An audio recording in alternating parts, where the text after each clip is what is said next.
I pledge allegiance to the flag of the United States of America and to the republic for which it stands, one nation, under God, and indivisible, with liberty and justice for all.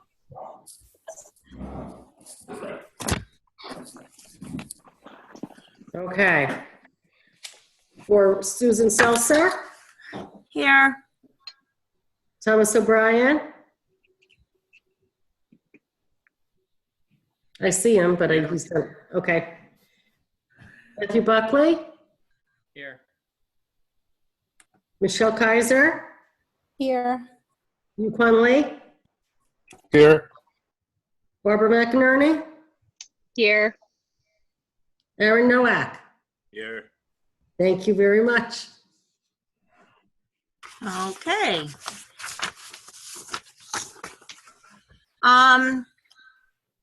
A motion to approve the agenda as presented, please. I make a motion. Barbara, motion. Second. Second.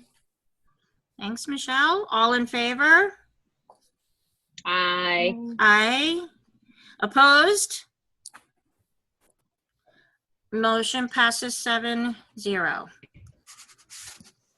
A motion to accept the minutes of the annual organizational meeting held on July 14th, 2020 as presented. Motion? Make a motion. Second? Second. Any discussion? Nope. All in favor? Aye. Aye. Aye. Opposed? Motion passes 7-0.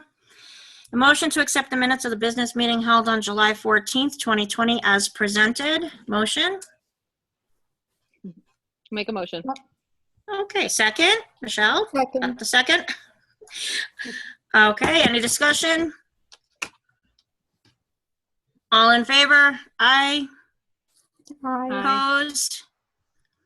Motion passes 7-0.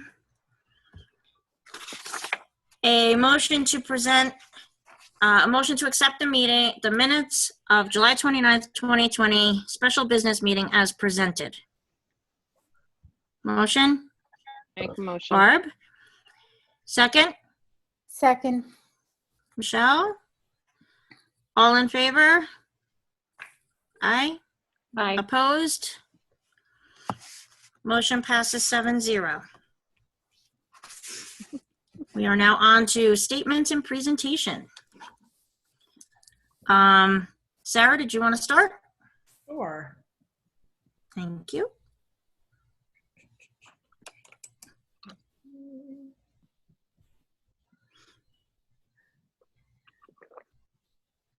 Okay. Is that working? Yes. Yes. Yeah. Okay. Sliding this all the way over so I can see the full screen, I hope. So first of all, thank you for allowing me to speak this evening.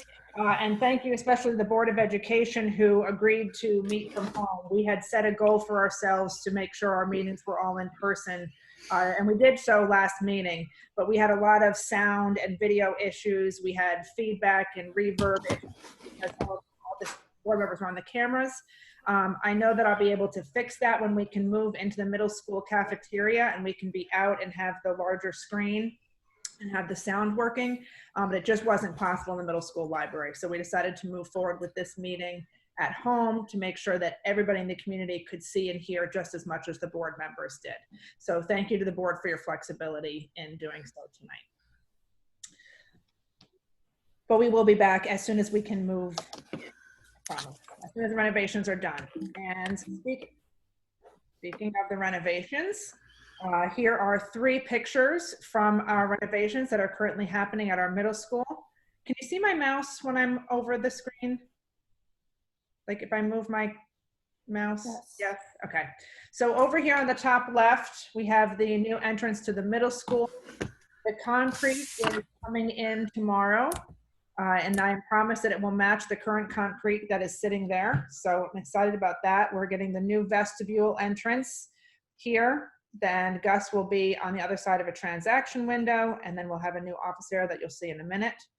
We're replacing the middle school water filtration system, so that's going over going on over here in the side parking lot. And in the upper right-hand corner here, we have a classroom that's being built at the elementary school. We are taking the old guidance counselor office, response to intervention room / active learning lab, and a hallway bathroom and turning it into a classroom space. And we did that because we lost a classroom space with the renovation. So I'm going to show you, this is a video going into our elementary school. The main office doors will stay exactly the same. As you enter into the vestibule, you'll look to the left and you'll see where Mr. Jamie is, and there'll be a second window into the attendance clerk in case Mr. Jamie's not there. You'll then proceed in through the main office area like you have in the past. Please don't mind the mess. We are in the middle of a construction zone. You travel over, and this will be the main entrance into the office area. You'll see there's the attendance clerk and her window. Over to the right here is where the principal's secretary will be. In this room space here will be the copy room and a little kitchenette area. Now entering what will be the principal's office. She'll have space for a very small conference table and her desk. We'll be able to go through her office and into what will be the new conference room for the elementary school, which will also have a lead back to the hallway. A little jetted area in there for storage space. Back into the hallway. Now in the dead space that you missed, as we walked through Diane's office, there is a second office space off the hallway. Back down the hallway, on the left, you'll see a new staff bathroom being built. And finally, as you go down, eventually this will be the new school nurse's office. And there's some very nice gentlemen in here that I interrupted their work today, so you'll see them. But the nurse's office is L-shaped. There's room for her washer and dryer. There's room for the cot and her space, room for her coat closet items, etc. And then she also does have her additional bathroom. And there's our nice gentleman waving to us. So that is a tour of the elementary school renovations as they currently stand. And then here, I also did a little tour for everyone in the community so they can see what's happening at the middle school. Again, the concrete is coming in tomorrow. Where I'm standing right then is where Mr. Gus will be. You'll come into the office area. That first door is into the main office area. I'll show you that in a minute. Yes, I'm showing. Here's the lobby. Yes, Sarah. There's the lobby. Here will be a small conference space. And then around the corner, there is a new office space. And everybody loves this space because it's got the blue wall, the white wall, and then it's got a really great brick accent wall in it.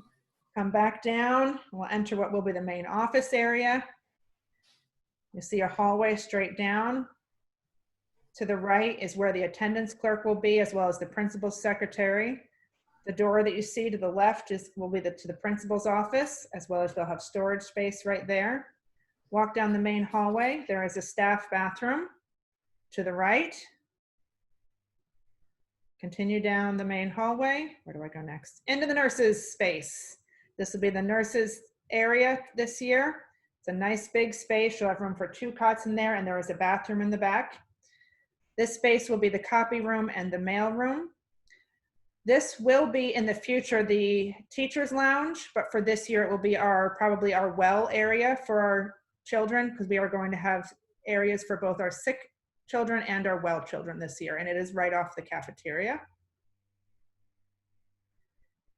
Going back down and across through the copy space, and this will be the middle school conference room. Nice large space. We will have seating for 12 in there, and there's additional storage closet to the right. You can see outside from the conference room. Oh, I circled back around. Hope nobody gets seasick. The carpet went in yesterday. That was very exciting. And then back through, and the principal's office connects the main office and the conference room, similar to the elementary school. So I will turn the camera will turn around in just a minute. And there's the principal's office from the other view, standing in the main office. So very exciting. We're coming along. Our move-in date is supposed to be August 24th or 25th. On that Monday, we're supposed to be able to move in. So the principals are getting excited, the secretaries are getting excited, we're all getting very excited, and I keep walking through every day and seeing kind of what's going on. Are there any questions or comments from the board about our renovation before I move on? I have a question. Okay. In the elementary school nurse's office, where is the well and sick area? So Mrs. Pena came and visited last week, and she toured the new office area as well as looked at her old space. And Diane, please correct me if I'm wrong, but I do believe she has elected to stay in her current space that she was in last year for this upcoming year, because it is an entire suite of small rooms that she can use for the sick and well area, as well as the hallway where kids can sit and wait. So she will take over what was the psychologist's office, her space, and Diane, is that Okay. correct? That is correct. That is correct. Okay, as long as she has the separate well and sick Absolutely. area. Yep. Where is her washer and dryer going to be? In that new office space. In the new. Okay, so she'll be all over. My other question I have is middle school, the new offices, the small ones. Have we designated what they are? Because originally they had a designation. So I believe we're going to use that first space as a small conference space for parents that come in, and because we don't want non-essential visitors to be coming into the full school space, I think we're going to use that first office space as a small conference room. So if parents come in and need to meet with somebody, they can meet in that small space and then go right back out the front door. The second space, I'm not sure if Mr. Golubchik has decided what he's going to use that for. It will be the guidance office or a psychologist's office. It could be a student support room. I don't know that he's actually decided that yet. Okay, I was just curious because when we did the proposal for the board, they were designated spaces. So we were voting on something and they're changing. So I just, it was supposed to be a guidance and a guidance and the school psychologist. Yeah, I believe it's supposed to be the guidance as well as the dean's office, and we don't have a dean anymore, if I remember correctly. Okay, well, we need to utilize them for the kids more so than offices. So whatever function they are, I get with the COVID that we have to have extra space available for people coming in, but as much use for the kids is what we need, not for offices. We did have, I was there for the voting on and the designing of this project, so we need to stay with the original plan unless it has a COVID reason. If we could. That's all. Yeah. Okay.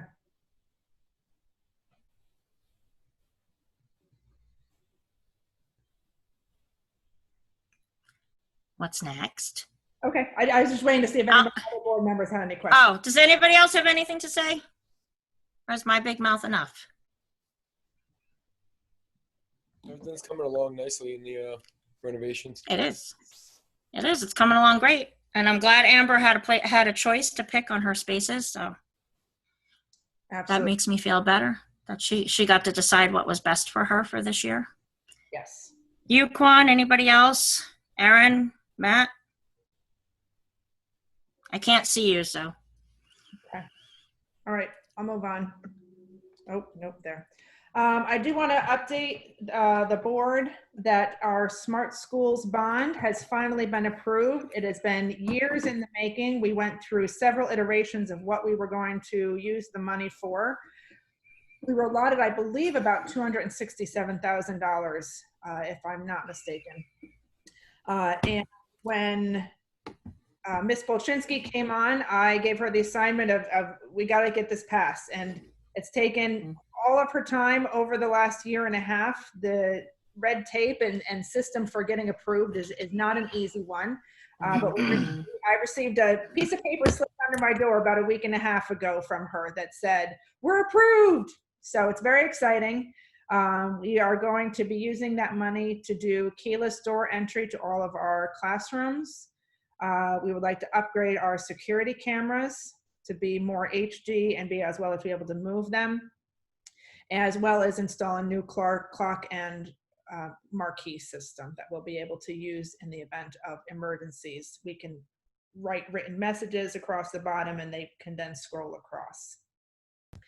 So our next steps is we will get the directions on how we are to spend the money and how we are able to move forward and get reimbursement. The Smart Bond money is a reimbursement model as opposed to a true grant model where they give us the money. So we need to spend it and then get reimbursed for it. So we're waiting on those directions as of the last. Sarah, can you just we have new board members. It's 50%.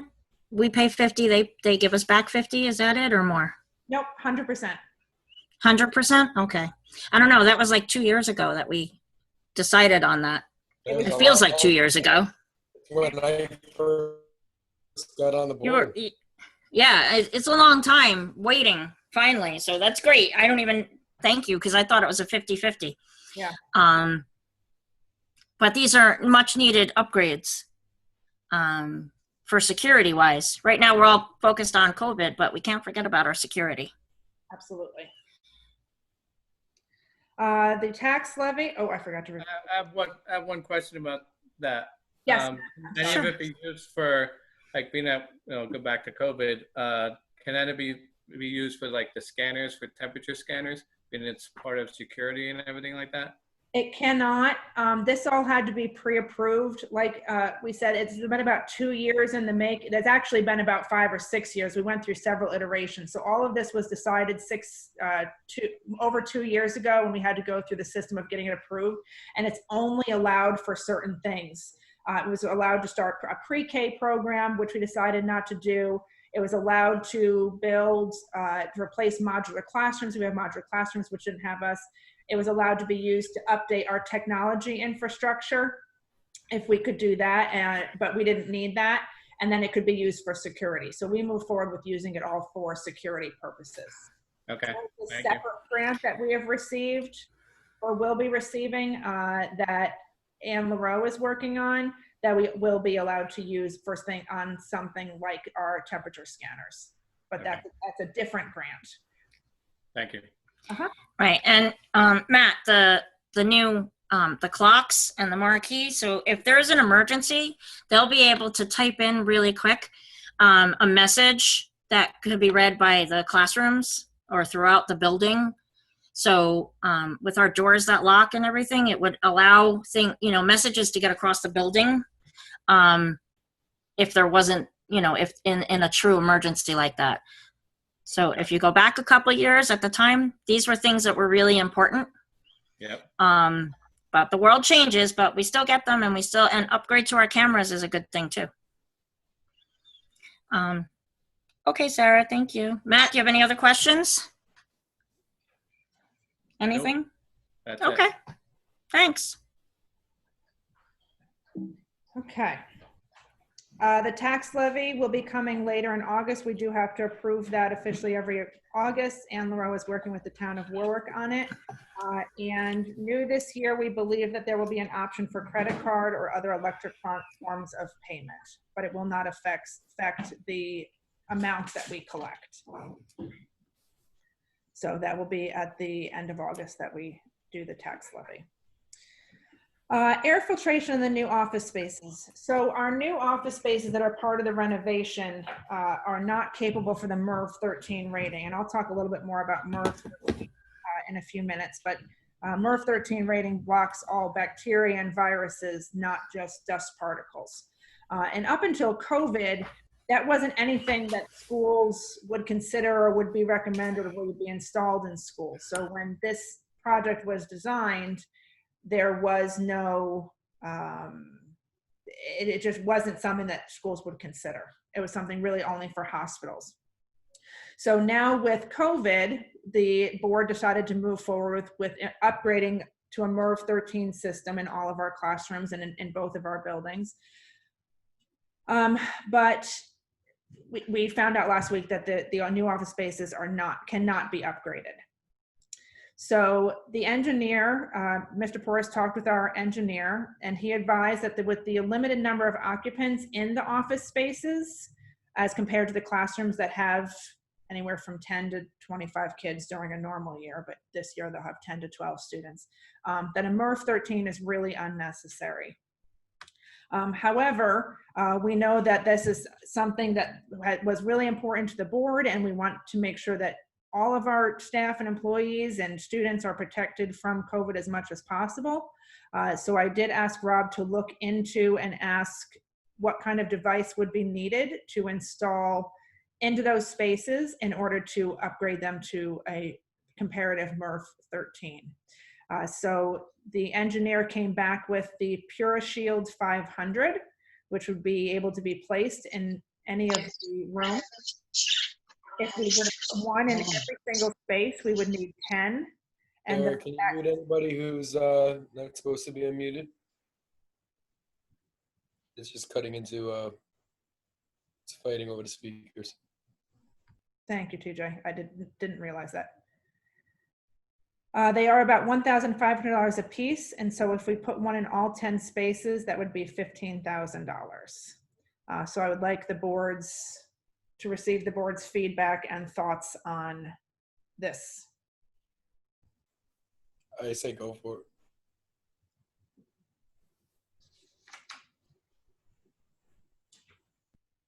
But the MERV 15 will be or 13 will be everywhere else, correct? Correct. So this is in addition to. Now, this is the newly renovated spaces got new air filtration systems. So the older system is actually able to be upgraded to MERV 13. But the new system that's going in the newly renovated offices cannot be upgraded to MERV 13. I say save the money, and if it's not mandated, save the money now, because who knows what's coming down the line. Is this system as effective? Yes. Oh, okay. So as long as it's comparable, then yeah, I'm great with it as well. The current system that's being installed, Barb, is MERV 8, Sarah? Is that what it is? Rob, can you Rob? check on Yes, it's What is- MERV 8. It's a MERV 8. Yes. Okay. My concern in this is the nurses' offices, and there are some classrooms in the elementary school. Didn't we create classrooms? Are they on this, Rob, or are they not on this system?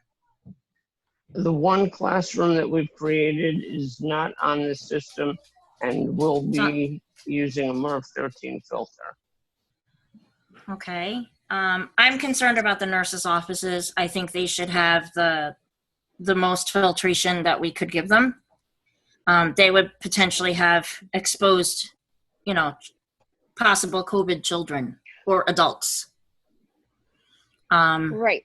I just want to make sure that they're as protected as the spaces with the MERV 13 would be.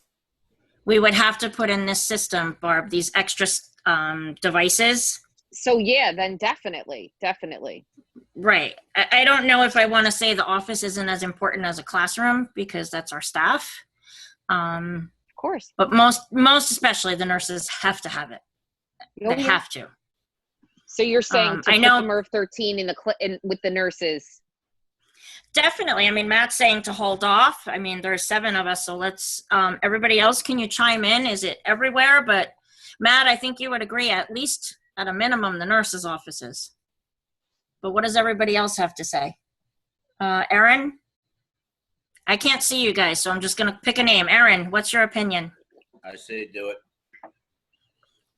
In everything? Yes. Okay. Yuquan? Thanks, Erin. How much are the filters for this thing? They are $1,500 a piece, and if we were to put one in each office space, it would be a total of $15,000.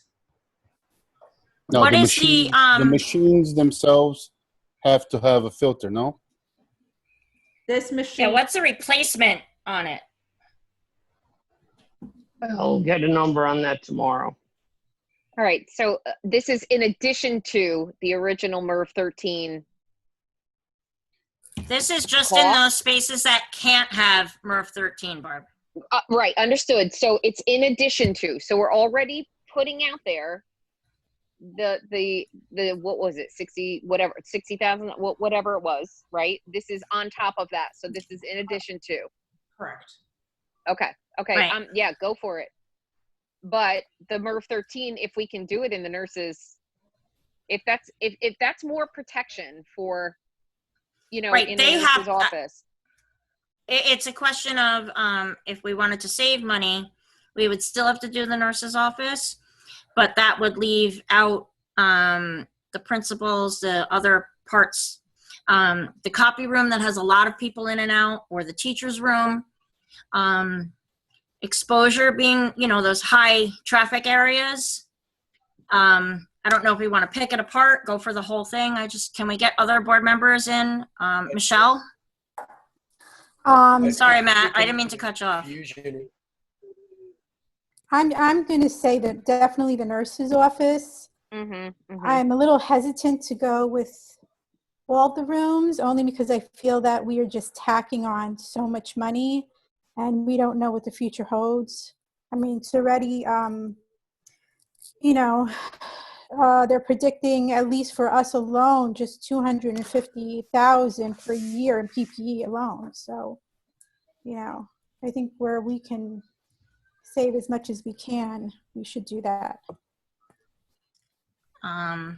Okay. TJ? These filters are going into the spaces where the new HVAC is going into that can only support up to a MERV 8. So this is what's bringing it up to the equivalent of a MERV 13, correct? Correct. It is, yes. Okay, so personally I say 15,000 is a drop in the bucket compared to somebody's possible life. So, you know, we did it to the rest of the school. I kind of see it being a little unfair to decide who gets that safety and who doesn't, especially when we have staff in and out of all the offices. So it's really protecting everybody, including the students, even though the student themselves might not be in that office. So personally, I say go for it. I have a question, Sarah. With the MERV 8, is that up to code? I mean, is it? Yes. Is it effective or? It is. That is what is typical in school. In terms of the new COVID guidance, they said that, you know, if possible, to increase to a MERV 13 rating, which blocks bacteria and viruses, but it's not a mandate. And the MERV 8 absolutely meets all code requirements and all typical school requirements outside of a COVID pandemic situation. Before we upgraded to the MERV 13 in the other classrooms, what were those ratings prior to? MERV 8. I think they were MERV 8. Rob, can you confirm that? That's correct, the MERV 8. Right. The new ones going I don't. MERV 8, but they just don't have the capability of being upgraded to the MERV 13. That's why we need these attachments. Correct. Yes. Okay. I don't want to. I personally, I don't want to single out certain people as even though there's less people, I wouldn't want them to feel that they weren't valued enough to be protected at the 13, because that does filter out COVID. That's my personal. What board member have we not heard from? You, Quan, and then I think Matt wanted to say something else. And I only know that because I'm taking notes. I can't see him to see him talk. It's kind of making me crazy. All right, you, Quan, we'll let Matt have the last say. I was good. I just said my piece. That's all. I'm good. Do you have anything else? No? No. All right, we'll move on to you, Quan. First, I want to know the full cost of how often do we have to replace the filters for these? Like, I understand that, you know, we want to protect everyone. You know, I'm totally with it, but this is why we discuss. And I think we have to really be careful, especially now, where we just keep tacking things on to the cost. We have an engineer, a professional that advised that we don't need that in every class. So instead of taking the advice of a professional, we do things what we want to do. We just across the board do things that we want to do. You know, in this instance, I understand everybody's scared. You know, but I think we definitely have to discuss this further. You know, it's not as simple as saying everybody should feel safe in the school. Yeah, we all know that. Everybody should feel safe in school. And just because we don't put one of these $1,500 piece of machine in a classroom, in an office, doesn't mean that we don't care about that person. Okay, we have to, you know, keep in mind what we're tacking on to already the high cost of this filtration system that we're upgrading. So $66,000 for the filtration system.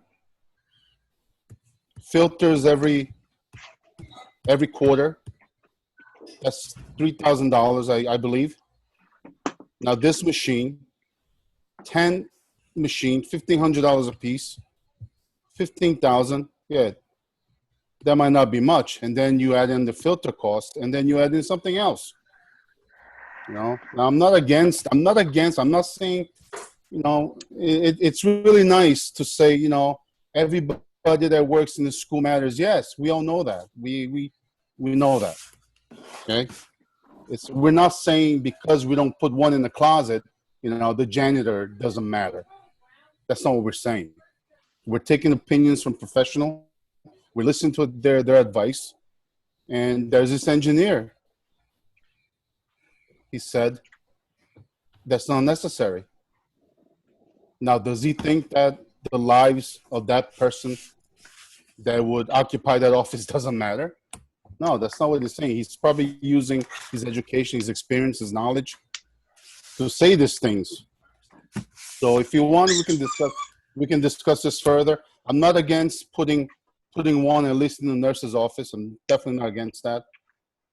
You know, but we keep tacking on more costs on top of what we're already doing.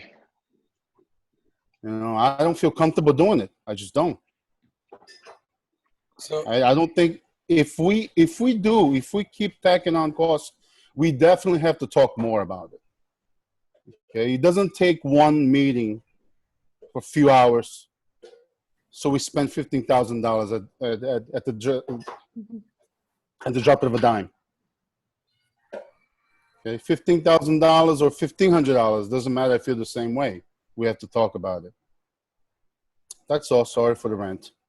Yeah, no, I'm going to agree with you. I think we should just get the total numbers first before we make any decision. See how much it's, you know, how much it accumulates to. When the contractor said that the current system suffices, what does it suffice with? With what the current code is, or with the building being filtered out of the viruses in the air? He's saying that it's not necessary because of the number of occupants in the space. Each of those spaces has 1 to 2 people. That would be, it's not 20 people or 15 people in the room breathing in and out and breathing the air and circulating amongst each other. It's 1 to 2 people that would be breathing the air anyway. So there's no additional risk due to the limited number of occupants in that space. So does the filtration system that's in there, is it going to be able to filter out COVID? No. It's a MERV 8. Are you saying this new one, or are you saying the one that is going installed? And one that's being installed is a MERV. The one that's already being installed within the renovation. The So MERV the builder is just saying that it suffices for current code, but it doesn't suffice for what our board objective kind of was, to get these filters put into the school to be able to filter out COVID, correct? Correct. He's just saying that it meets code, It just doesn't meet what our objective was. He's saying it meets code and that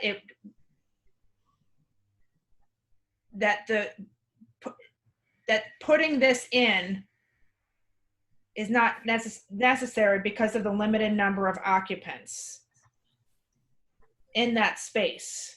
So they're not, if they're sharing that space, it doesn't, I don't, Rob, do you want to help me out?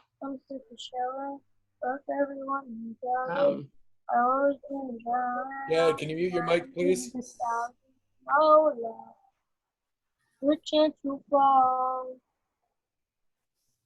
Okay, I muted. Sorry. As Sarah was saying, you have a limited number of people coming in and out of the office. You don't have the volume of air and the likelihood, or it as likely to have COVID through here. The initial design of these systems were for particle filtration, not COVID or really bacteria. That wasn't really the design of any of the building's initial filtration systems. None of this was meant for that purpose. It was to keep air clean, pick up mold spores, pick up airborne dust, skin cells, things like that. Rob? Yes. I have a different question. Is this like a plug-in unit, like something that gets plugged in the room? The system we're talking about. This new Pure Shield 500. Is it a plug-in system? Yes, it's a standalone plug-in system. That's okay. Like a room unit that could be moved around. You can see in the picture, it's on wheels. We could effectively purchase this from someone else and not through the engineer or the architect. We wouldn't be purchasing it through them. We would be purchasing it directly. Is there a way to shop around the price maybe? Is it available for less or a different unit similar that would also give us a MERV 13 maybe that wasn't as expensive? Is there other options you could come back to us with besides This is really the Cadillac system. Right, and with anything that you come back to us with, can you please include the price of the filter, how often it needs to be changed, that part, the maintenance part, so we can make a clear decision on how much it would cost across the board? Sure. Also, just one thing to consider with these units, they would only be turned on and off when the person was occupying the space, as opposed to the air conditioning system or heating HVAC system, which is always circulating air. So it would be only a third of a 24-hour period that it would be running, and that would only be Monday through Friday. Right. We had a community member post in the comments that there were other options. That's what made me think of it. So thank you to that community member for posting that. Maybe we can look at a few different options and see if we could come in with a lower price and maybe manage to do it for everybody or not. But let's look at some options and also know how much it's going to cost for the upkeep. I think that would be done by hours, Rob, and not just months like our other system. Correct. Okay. Yeah, I agree. Sarah? You can see them online for about $5.50 cheaper each. Right. Yeah. There might be other options that might maybe meet that we could get, and then that wouldn't be 15,000. It might be half that, and then maybe that would be a better option. Well, no, that exact one right. that's in from somewhere else. Somewhere else, the exact same one though. It's about $5.50 cheaper each unit. Right. So I know so this that's is all preliminary. This is just what came back from the right. council. It's a preliminary budget, but let's get some better numbers, and we'll talk about it at our next meeting. Sound okay, Sarah? Yep, absolutely. Okay. Everybody okay with that? Some more numbers and some more information? I'll take silence as a yes. Yes. Okay. Go ahead, Sarah. Yes. Okay. Thank you, Barb. All right, so just some updates on our Restart Greenwood Lake reopening plan. MERV 13. So we are upgrading Can't get away from them. all our classrooms to a MERV 13 rating. You'll see on the chart to the right that it does filter bacteria, viruses, etc. Plus, in addition, that it does 6 cycles of fresh air per hour. And what that means is every 10 minutes, the air in the room is completely new set of air. So 6 times per hour, there is a brand new set of air in each of the classrooms. Sarah, can you make the little air filter rating bigger for everybody to see? Just a little chart. Oh, so just to clarify, Rob, our HVAC systems, it's not like Thank you, Sarah. like a home central air conditioning system where it's all pulled into one handler and then it's all sent out to the classrooms. Each room has its complete own system, right? That is correct. Okay, so they all pull in their own air and put out their own air to the outside, that it's not air shared between rooms off of the same system. Yes, that is exactly correct. All right, thank you. Rob, how do the large spaces work? The cafeteria and gym, just out of curiosity. They work in the same way. They have an enormous air duct that introduces fresh air. It's just the same thing on a larger scale. But there's not a central air handler like TJ was saying. It just discharges into one space. The cafeteria has its own. The gym has 2 units, one for either side. The stage has its own unit. The library has its own unit. That's a few examples of the spaces. That Okay, so those spaces are being upgraded to the MERV 13, correct? Correct. The larger spaces? Yes. Okay. Yes.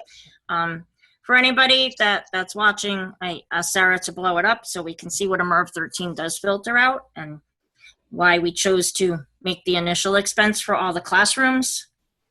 So it will filter out the COVID and the flu, both.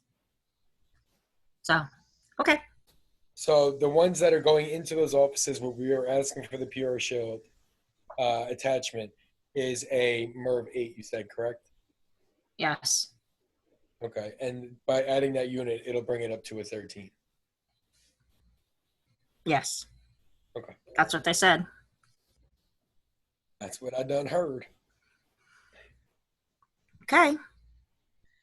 Okay. So all of our classroom spaces will be cleaned and disinfected every single day. We will clean with the H2 Orange, which is a product that we've been using for years. And then we've purchased a COVID EPA-approved disinfectant spray called HWS64 that will be used as a disinfectant that will be used in all spaces every single day. We will also be doing extra cleaning during the day for frequently touched surfaces such as bathrooms, handrails, doorknobs to largely used spaces, etc. The classrooms will have wipes for students to be able to clean their desks before and after eating. We're installing hand sanitizers, touchless hand sanitizer stations in every classroom and at every school entrance. And we've installed touchless sinks and toilets throughout both buildings. Any questions on anything for the cleaning and disinfecting or comments? Yeah, is the touchless sink on the teacher sinks in the classes that have them, or is that still a regular sink? Rob, can you answer that? It's just in the bathroom sinks. The classroom sinks might have to serve different functions, so they might have to leave a sink turned on, not like a bathroom sink. Okay, thanks, Rob. Anybody have any questions? Nope. Okay.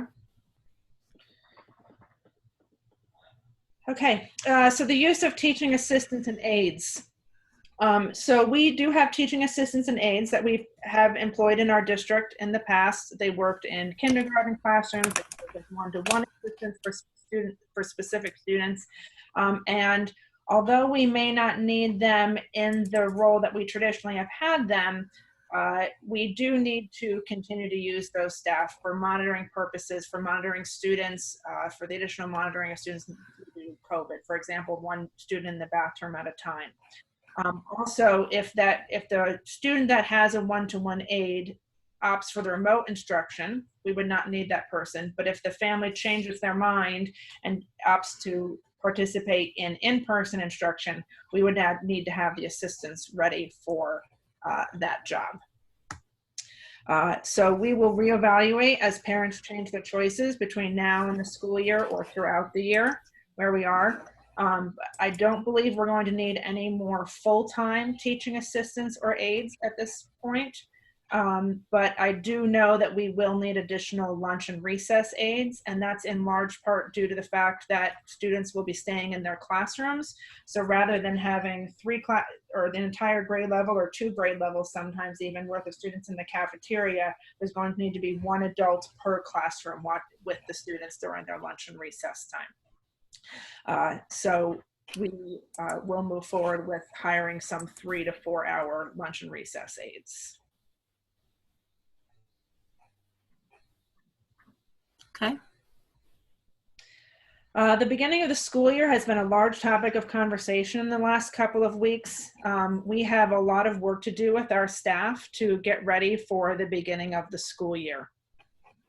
So it is my proposal, and I would put it on the end of August agenda, but I'd like the board's feedback tonight, is I'd like to move all 4 of our superintendent's conference days to the beginning of the school year so that we would have 4 days to work with the staff, teach the staff the new protocols, decide how we're going to teach the students the new protocols, how are we going to support students, creating back to school procedures and PowerPoints and finding videos and resources. And Mrs. Polchinski has been very hard at has been working very hard to create resources that teachers can be able to pull from. They need to create all of that.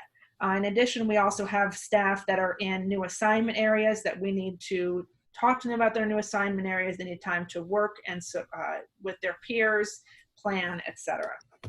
So I'm looking to make the 1st to the 4th all of our superintendent's conference days. On September 8th, which is the Tuesday after Labor Day, is when the Choice Distance Learning Program begins. And also 50%, we would have 50% of our students in. So part of the feedback that we heard from the board and from teachers and from parents was bringing every kid in on the first day could be a little bit overwhelming, both for the students and for the teachers. So we're looking at doing 50% of the students in on September 8th, likely letters, I believe, A through L, but we would send that out once we have board approval to have these changes.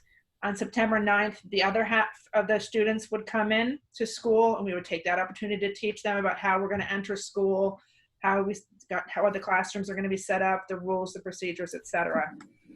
And then on Thursday, September 10th, all students who chose in person would begin full-time. So I would like some board feedback on this potential way of moving forward as well. And then I will use that to create calendar edits for our next board meeting. Everybody? TJ, you want to go first? Comments? I'm just a little confused about the 50 one day, 50 the other day. Okay. Can you explain again what the reasoning for that is? So teaching that school is not going to look the same as it normally has. So let me give you an example. So normally in the morning, the buses would arrive, they would sit outside, and the buses would all unload at the same time. That is not going to happen at this point. At this point now, when the bus pulls in, They will pull in, they will let students off. Students will walk directly to their up to their classrooms, and then the next bus will pull up and the next set of kids. So we don't have 150 kids getting off the bus at the same time, or 200 kids, 250 kids getting off the bus at the exact same time. At the same time, once they enter into the building, we are going to have, in the middle school, we'll have directional hallways. We're going to have up stairwells and down stairwells. We're going to have hallways as much as possible that are one direction. Or if it's not possible to have hallways that are one direction, we would have them split in half, and they have this side for going this way and this side for going this way. Same thing in the elementary school.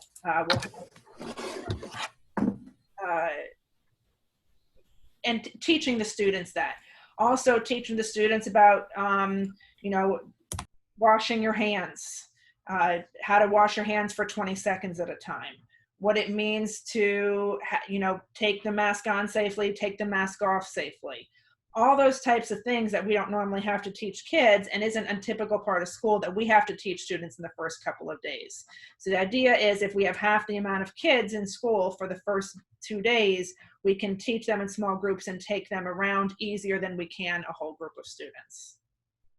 Does that make sense? So it's also kind of also like a test run to see what type of time frame we're looking at to be able to enter a building and get through everything as well. Yes. Okay.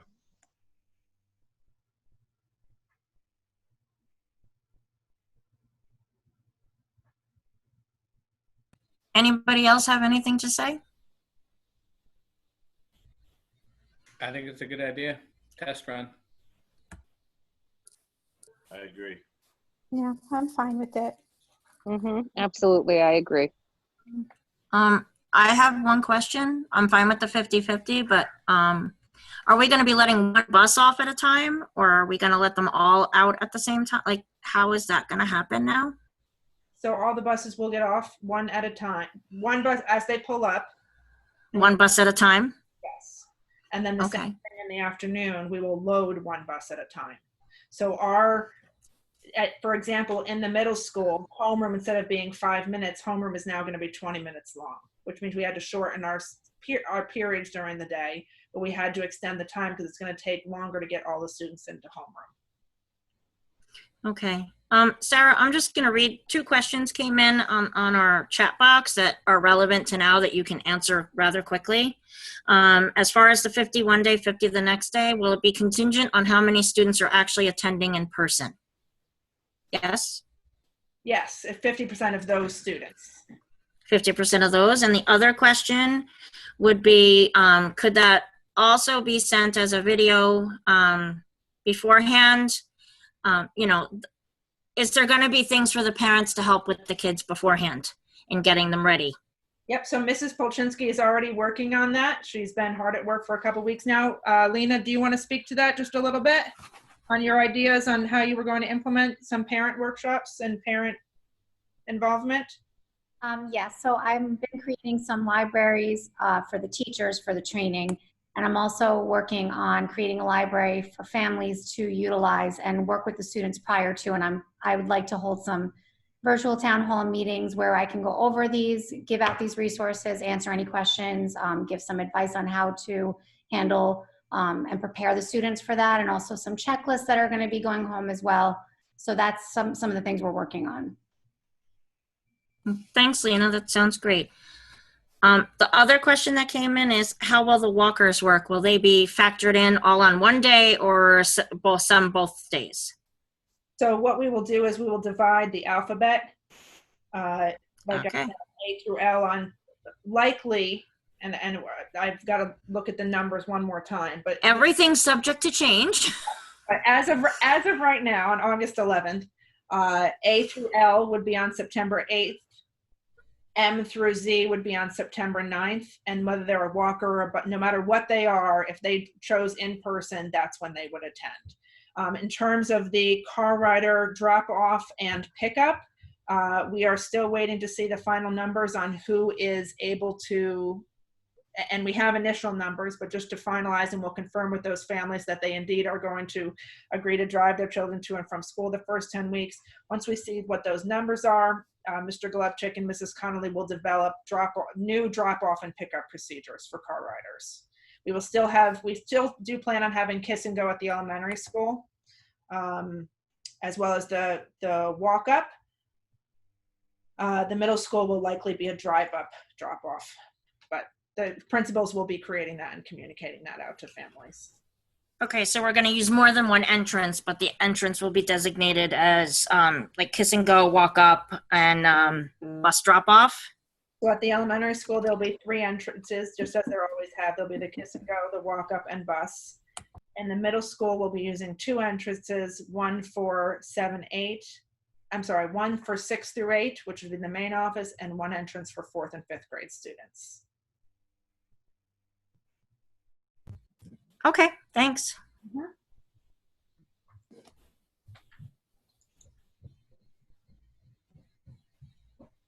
All right. So I will move forward with changing the calendar and putting that, I will begin communicating that with to families to make sure that they're aware, and I will put the calendar on for a new approval at the end of August meeting.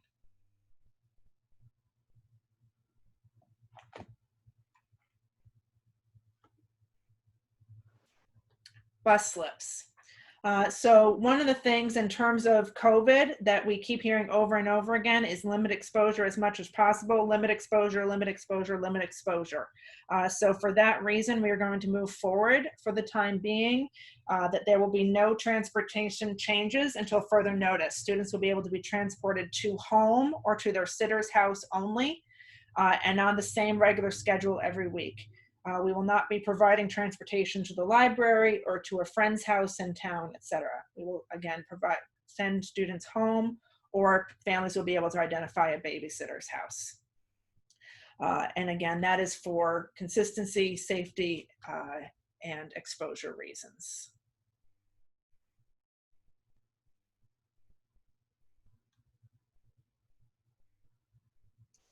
Any board thoughts or feedback on that?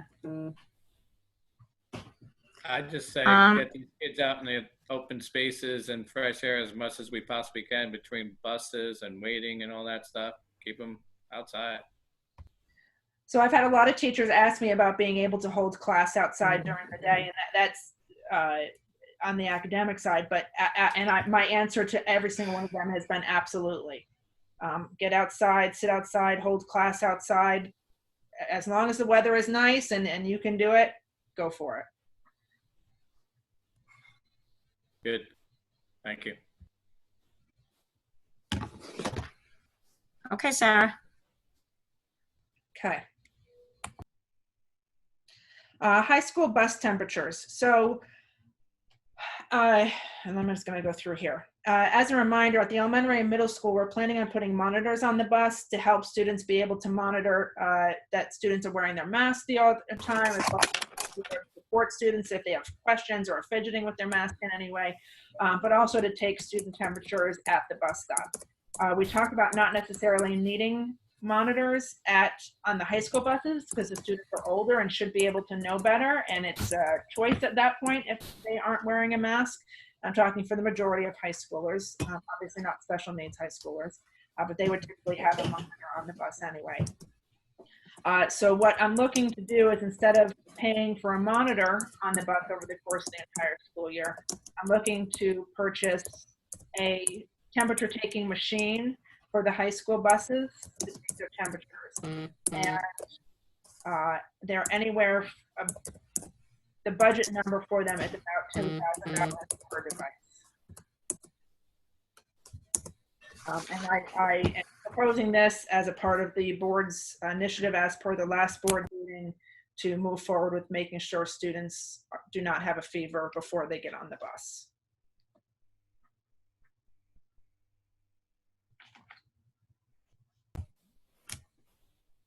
Everybody okay? Can we go to the next slide? Yep. Okay, yep. All right, the cafeteria. Again, we will be serving lunches in the classrooms. But in the first couple of weeks, again, this is a new process similar to being able to test other programs and other things out. We have to practice setting up the cafeteria lunches, and breakfast too, getting them out to classrooms, teaching the students how to, take their stuff, fold it up, put it in the garbage, eat neatly, etc. And also the cafeteria staff need to be able to, they've become pros at bagging lunches over the past 6 months to go home, but in terms of bagging little individual lunches for students, they haven't really done that. So we would like to be able to give them the time in the first couple of weeks in order to get their routines and procedures out on how they're going to bag equipment, to bag the food for individual students, get it delivered up to classrooms.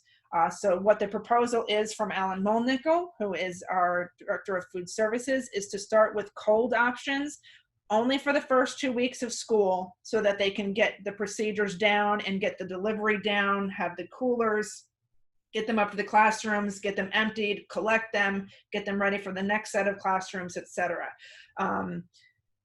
At this time, he does not believe that we're going to need to hire any additional staff in order to serve lunch in this manner, but he does believe that we may need our current cafeteria staff to have additional hours in order to do this. So they may have to come in a little earlier and potentially stay a little bit later in order to have this system of providing food. So I just wanted to kind of inform the board about that and see if there were any questions related to this. If I may. Yep. Personally, I think the first 2 weeks only being a cold option, I don't think that's a viable, I don't want to say excuse. It's not an excuse, but I think that we should have this planned and handled before the students come in so that there's no reason that the kids only eat, the sandwich or whatever it is every day. I mean, paying the school lunch to send my kid with a sandwich when I can make it for half the price here, it makes no sense to me. I say that it should be planned beforehand. There should be dry runs done where I don't care if you buy different size bolts, for instance, and you throw them in a bag and you go through and you make sure, and then you go back through to say, okay, each one got each designated bolt. One you make is an apple, the other one's a water. I don't know. Just figure it out before school opens. There's no reason that we should have to wait 2 weeks. Is my own personal. Do dry runs, something.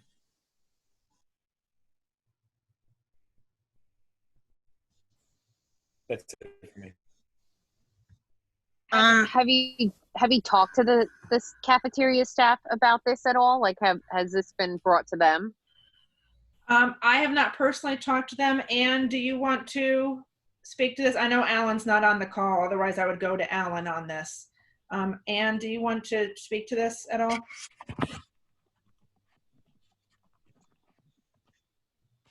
Where's my video? Start video. We are buying coolers so that we can transport the lunches up, and we're working on additional coolers for the hot items. The thinking was just that while the students were getting used to eating at their desks, and the cafeteria folks were getting used to bagging and not knowing how long that would take and what kids would be eating, teachers have to take the orders, et cetera, et cetera. It just seemed practical to wait the 2 weeks before going hot. By saying 2 weeks, all students we're doing half the students on the 8th and 9th. All students don't start until the 10th, so it's really a week and 2 days of all students. It's not 2 full weeks. We would start hot meals on Monday the 21st, according to your plan, correct? Yes. Do kids have to have a hot meal? Is that part of the federal nutrition program or anything? Is there any rules that we're not following by not giving them a hot meal?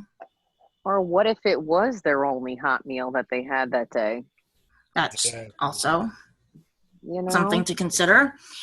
I know it's a big thing, and I get maybe the first 2 days where we're all learning on those 50% in, and it's a trial.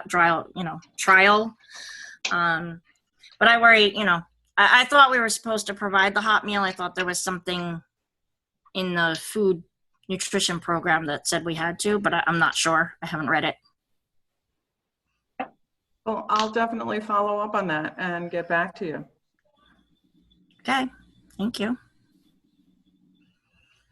Everybody, are you okay with the week? Would be 7 school days. Yeah, I'm What? okay with it because it's gonna be really hard to do dry runs with food, so they're gonna learn on the fly with it. So, God bless them trying to get all that food out. Aaron, you have anything to say?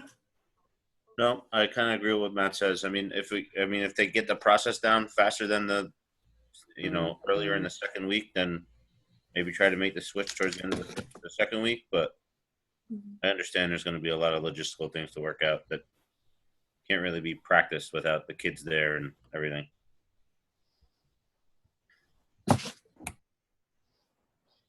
Anybody else? Oh, I agree completely. If we were up and running and able to do the hot lunches on the 3rd day, we would definitely swing into gear with the hot lunches. Okay. So would the board be comfortable then with doing cold lunches only for the 8th through the 11th and then setting a goal of starting hot lunches on the 14th unless we run into some major fiasco that something happens and we absolutely can't do it?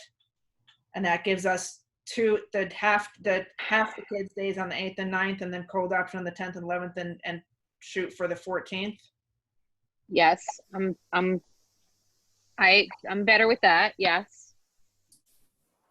Sounds good to me. Whatever the cafeteria wants to do, they have a lot. Well, right. Like I talk to them. I agree and see maybe they can figure it out. Maybe they have an idea. That's what I'm thinking. But Do we have any of the cafeteria staff on for a call? I don't know if they're on, but this is Diane. I met with the elementary cafeteria staff and Alan Mulnickle, and we talked for a while about the delivery system, keeping things hot, keeping things cold, how many cohorts of classrooms we're trying to deliver in each wave. We have 3 different lunch waves, and trying to get everything there and delivered and hot and then back to prep the next one. And so they're aware of it, and I think we're just, again, we think it's going to go well, but until we actually do it, we're just not sure. So it was an idea to just kind of phase in just to be safe, so it's not a panic situation where you're not doing it and you've promised kids a hot lunch and it's like, oh dear. And the cafeteria staff was in on the conversation.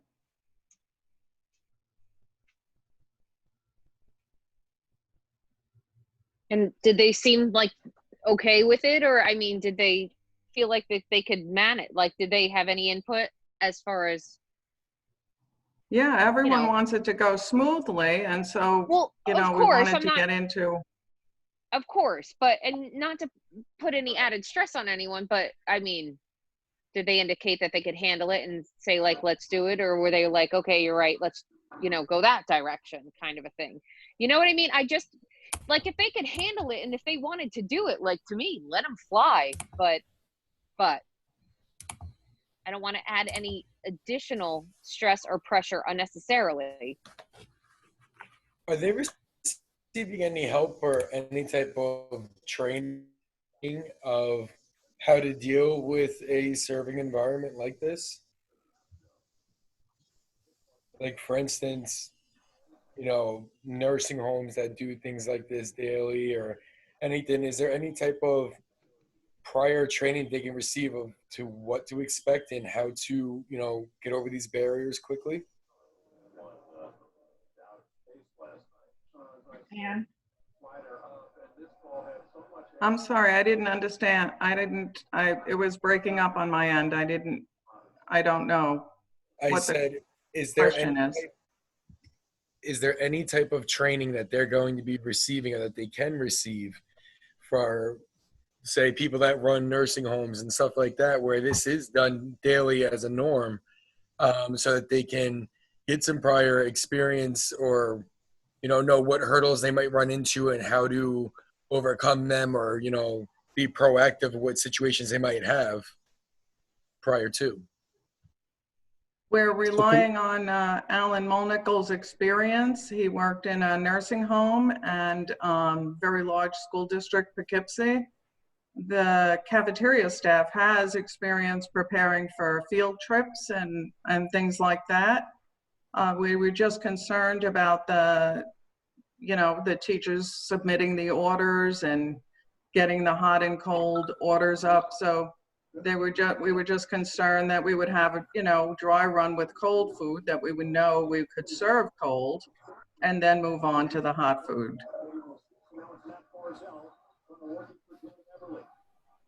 Ann, can I ask you a question? Yes. So when you guys were deciding this, you and Alan obviously decided this together. You guys are in talks. Did you not ask the cafeteria staff? We did ask the cafeteria staff. And they said they couldn't handle it? They're concerned that everyone's concerned about the process and the kids eating in class and what that'll entail. And it was just an easier way to get used to the process. It wasn't that people couldn't handle making the hot food. It was just to proceed with caution, to proceed with the cold meals. If the board wants us to move ahead quickly with the hot meals, we'll get right on it. Yes, I'd rather move quickly with the hot meals. Yeah, we can do that. Yeah, I don't think we, there's no, this is not a, there's really no need to set a date. I think we should just play by ear. After the first day, have a meeting with your staff, and then maybe the second day they'll be ready to serve hot meals. Who knows? I think we already have part of this process done. We've done it before, where we've sent out the surveys to the classroom where the kids pick their meal in the beginning of the day. Didn't we go through this a year or 2 years ago? It's just, it needs to be implemented this time and stuck to. So it's not like it's the first time that we've ever dealt with basically pre-ordering your meal. Correct. I would think that this would be easier than the process we had before. Because before we were doing it per child and then they're going down to the cafeteria, whereas now they're not even going down and seeing the food. It's already the beginning of the day, they pick it and that's what it is, and it's delivered to the classroom. This should be easier than what we had before. Yeah, we'll get it up and running immediately. Thank you for your feedback. We can do this. Thank you, Ann. Thank you.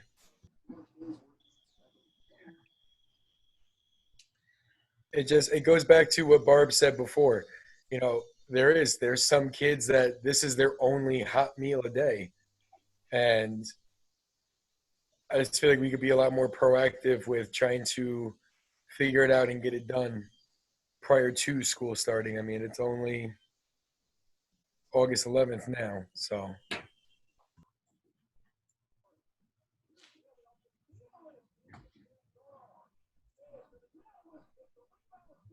Got it.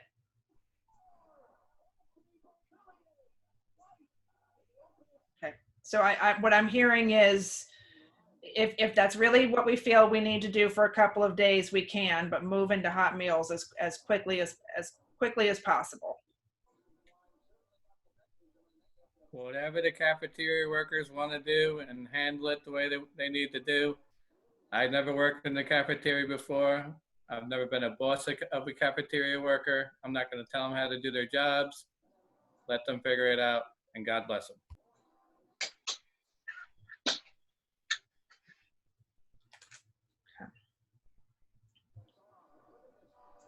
All right. Oh, sorry. Did I interrupt somebody?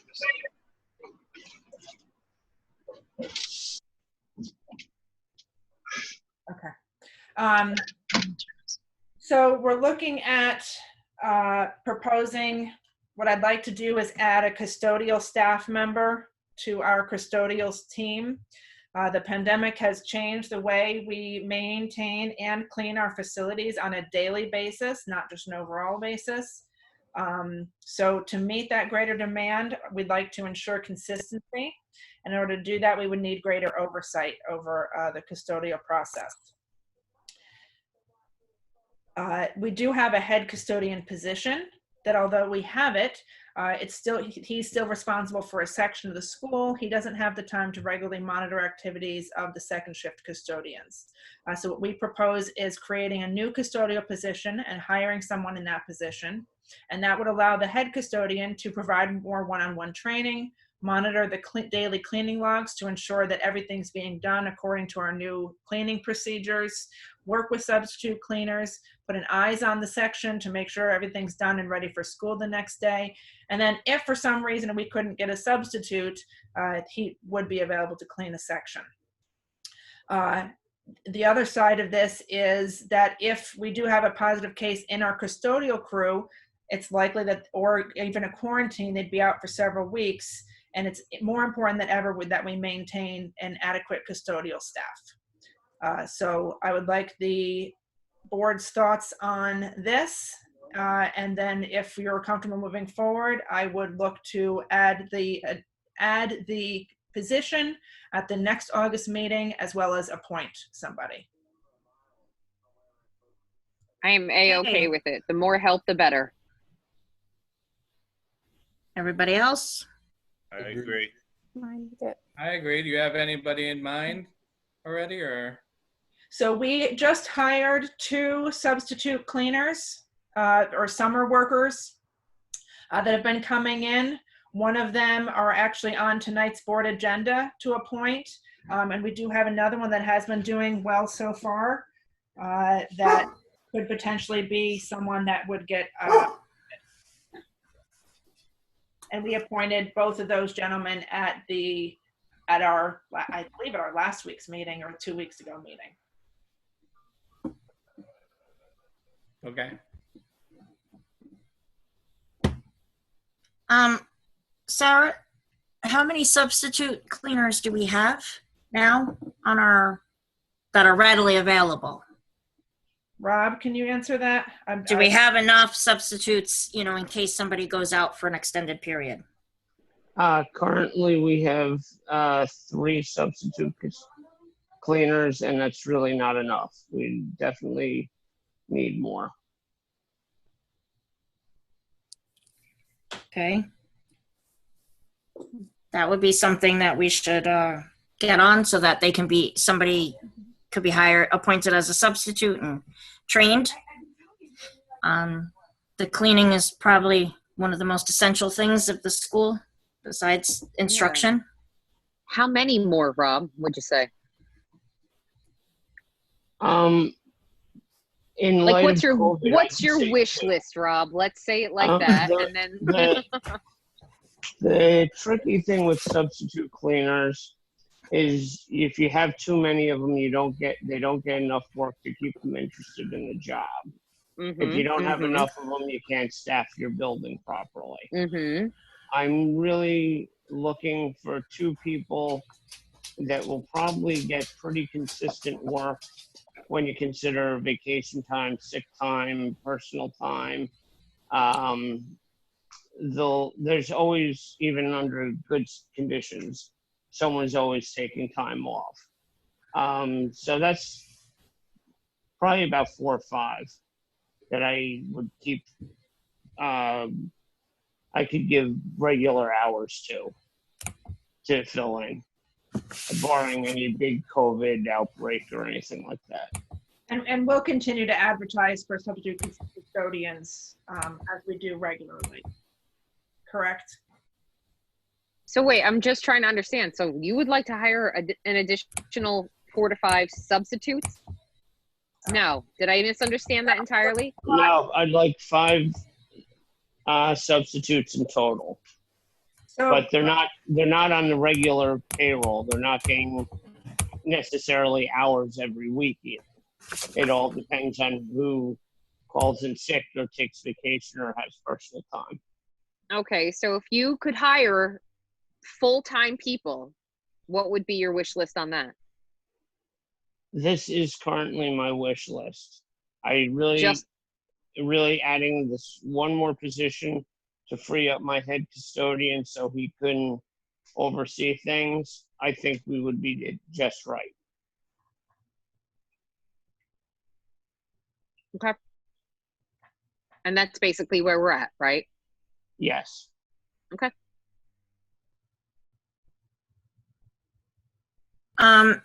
Rob, just to follow up on Barbara's, we will now be back to the same amount of people cleaning with an additional hire. And do they have enough time to do everything that's necessary with the extra enhanced cleaning that we're doing? I believe they will. We've also gotten some equipment to help with the disinfecting part of it that's due in this week. And a lot of the cleaning and disinfecting we were doing already. Even though the state standards are rising, we've held pretty high standards ourselves for a long time for keeping the classrooms clean. There is an extra layer of disinfecting, but that disinfecting is going to be handled or helped greatly by having good equipment. So put the air on.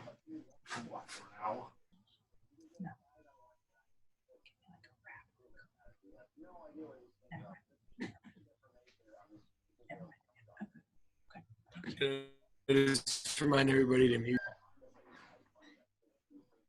Thank you, Rob, for your answer. Of course, make sure you and Ann come back to us if you're finding that it's not enough. We can't take any chances on the cleaning part. Of course. okay, so Everybody done with custodian? I will move forward with adding a position and then looking to appoint someone at the next meeting. As a full-time employee, not as a substitute. And we will, of course, continue to look for substitutes to add to our substitute roster. I just want to make sure that we're where we're supposed to be for cleaning purposes and, you know, going forward. And like he said, like Rob said, vacation and, you know, God forbid somebody gets sick and that kind of thing. We need to make sure we're covered. That's all. That's why I asked. Absolutely. And I think what we need to do is make sure that we have some real thorough dry runs in the next couple of weeks, as soon as we're able to, and see how long it actually takes and can we get through all of the spaces. So yeah. Thanks, Sarah. That's a great idea. I just have one question.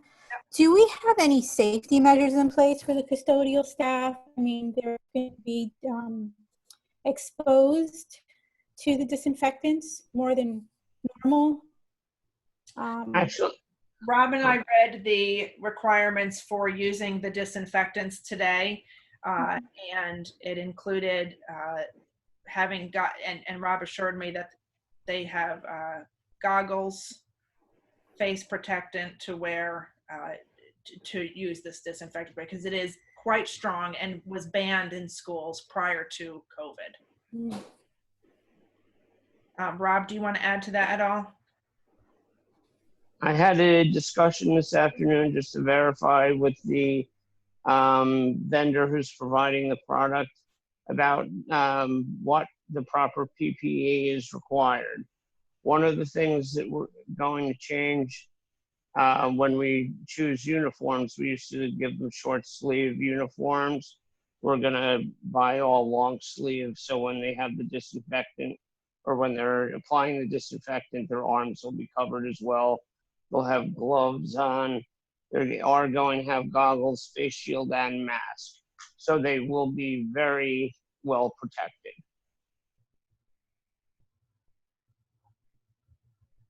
Thanks, Rob.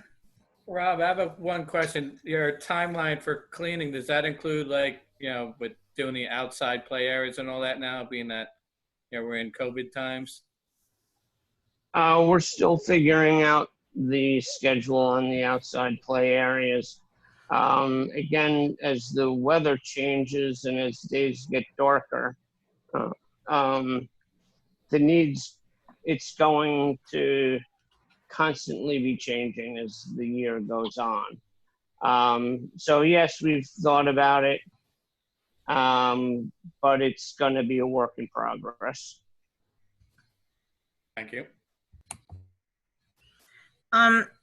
Just on the thought of the cross-contamination, do they have gloves that they keep changing, or is it, because I'm sure the chemicals have special, I don't know if they have special gloves, I'm just assuming, but do they keep changing their gloves, or are we worried about a cross-contamination in any area? Actually, the gloves, the gloves that they wear, the throwaway gloves, are completely fine, and they change them throughout their shift. But I'm also getting them a more chemically resistant glove that they're going to keep in their slop room when they're filling up bottles and containers with the new product. So is this the only, Thanks, Rob.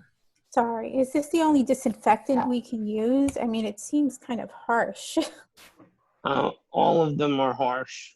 To get onto the EPA list, as Sarah had pointed out, most of the items that are on the current EPA list were items that were not permissible in school prior to COVID.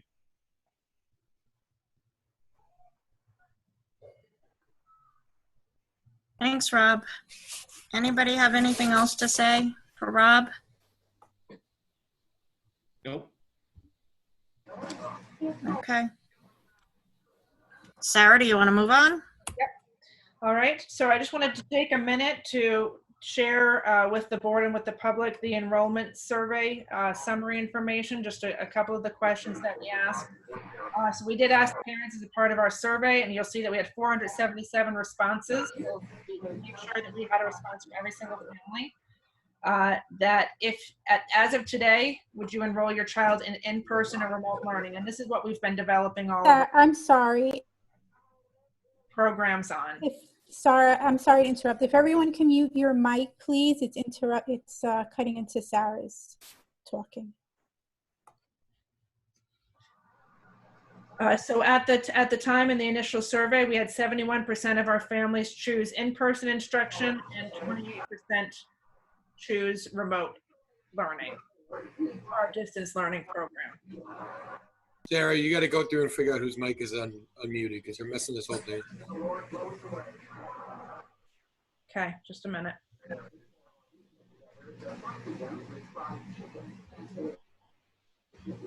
All you can hear is the TV. I'm working. There's a lot of people.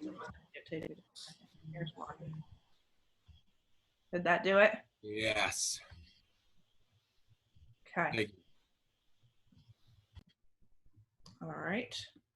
Let me go back to share screen. I do see the chat is this time. At this time, we are not accepting any questions in the chat room. When we open privilege of the floor, people will be able to type in that they have a question. And at that time, Sue Seltzer, the board president, will call on people as they enter their name into the chat saying they have a question. But the board president is no longer monitoring the chat feature. Let me go back to my keynote now. Play. Okay, so that's that one. So we then asked, how certain are you of your choice, to see where we think our margin is in terms of percentages either way.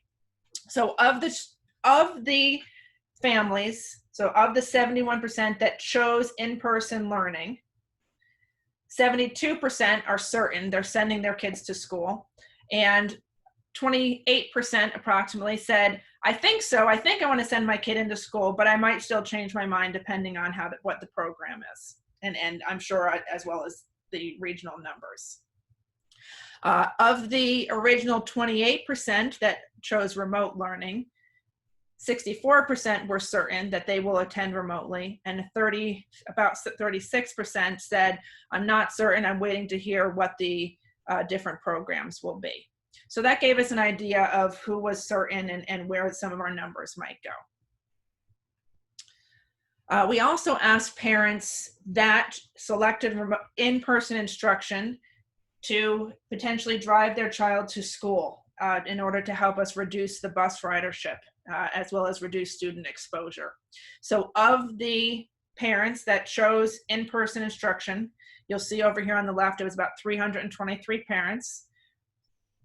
52% said, no, we would like our child to ride the bus, and 48% said they would drive the child. So that again helps us give us numbers and helps our transportation department start to be able to plan exactly how many students are on the bus. In terms of an academic update, what I want to talk about briefly is that there are two possibilities for this upcoming school year. Last week, when Governor Cuomo made his announcement that schools can open, what he was saying was schools can open and we have parent choice. So we are doing in-person instruction for students, or if a parent is not comfortable sending their child into school, they can choose to participate in distance learning, which is going to be mostly synchronous instruction. So that is, even though some students are remote, that is considered schools are open for business. Kids can enter into the school building. If we are closed by the Department of Health or by the governor, then all students would need to participate in a remote learning program, and that is going to be our e-learning program. It is going to have both synchronous and asynchronous learning as a part of the program. And I have reviewed publicly both the in-person schedule and plan, as well as the closed remote e-learning plan. We waited to see how many families were going to be choosing the remote distance learning option up here. So what I'm about to share with you now is this choice remote distance learning program. So I just wanted to make that distinction. Open, you could still have remote even if you're open. As long as we have kids in school, that is considered schools are open.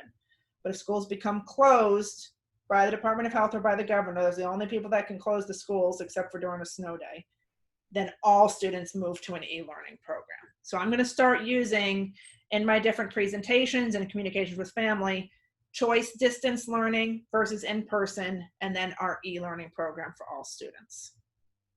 And again, so tonight I'm going to focus on the choice distance learning program, so I share that. If you'd like to know more about the in-person or the e-learning program, you can go to last week's presentation on our website, and my presentation is there. So the choice distance learning program for regular education, it's looking like we'll be able to host one remote class per grade level.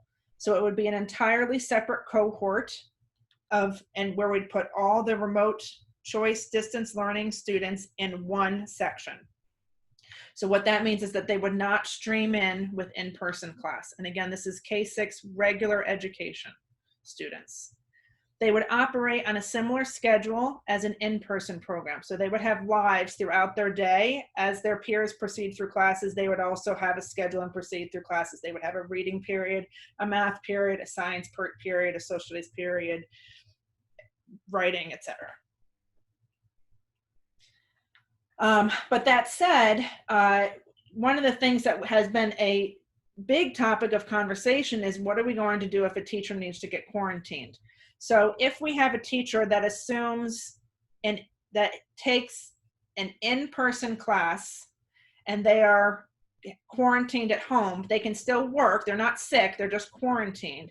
They could take over the distance learning class, and then the distance learning teacher would be able to move into the in-person instructional role. Now, these teachers would still be responsible for this, they would be responsible for the same grade level content as the other teacher, and they'd essentially be able to switch roles so that we could continue the instruction of both groups effectively, and they would already be working and planning together. In 7th and 8th grade, it looks a little bit different, and that's because of staffing reasons as well as the honors programs, etc.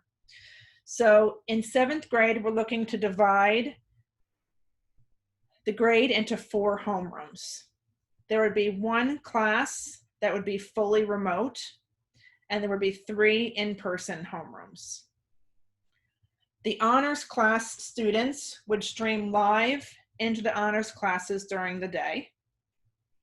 And the in-person class sizes would be approximately 12 students. However, the honor students would have slightly more. So we would put them in a larger instructional space that's not the gym. We're looking at the new Project Lead the Way space and the art room. So space is already set up for instruction and hopefully not having to use the gymnasium. In fact, in this plan, we don't need to use the gymnasium for instruction. So that made us very happy, and we believe will make the board and the community very happy and our teachers happy as well. In 8th grade, we would keep the 3 homerooms, and each of the 3 homerooms would have both in-person and at-home students, and the teacher would again teach both simultaneously. The in-person class side would be about 12 to 13 students. And then again, the honors class would have more students than that, but will be placed in a larger instructional space. Again, not the gymnasium. With this plan, the academic program remains the same for all of the students. The 7th grade distance learning classroom would have alternate days of live science and social studies, and the other day they would have an independent activity. And that's simply because our science and social studies teachers teach both 7th and 8th grade, and there's literally not enough time in the day for them to teach 7 sections. So we are looking at working with the GLTA to negotiate those teachers teaching a class out, quote, what would be considered outside of their school day.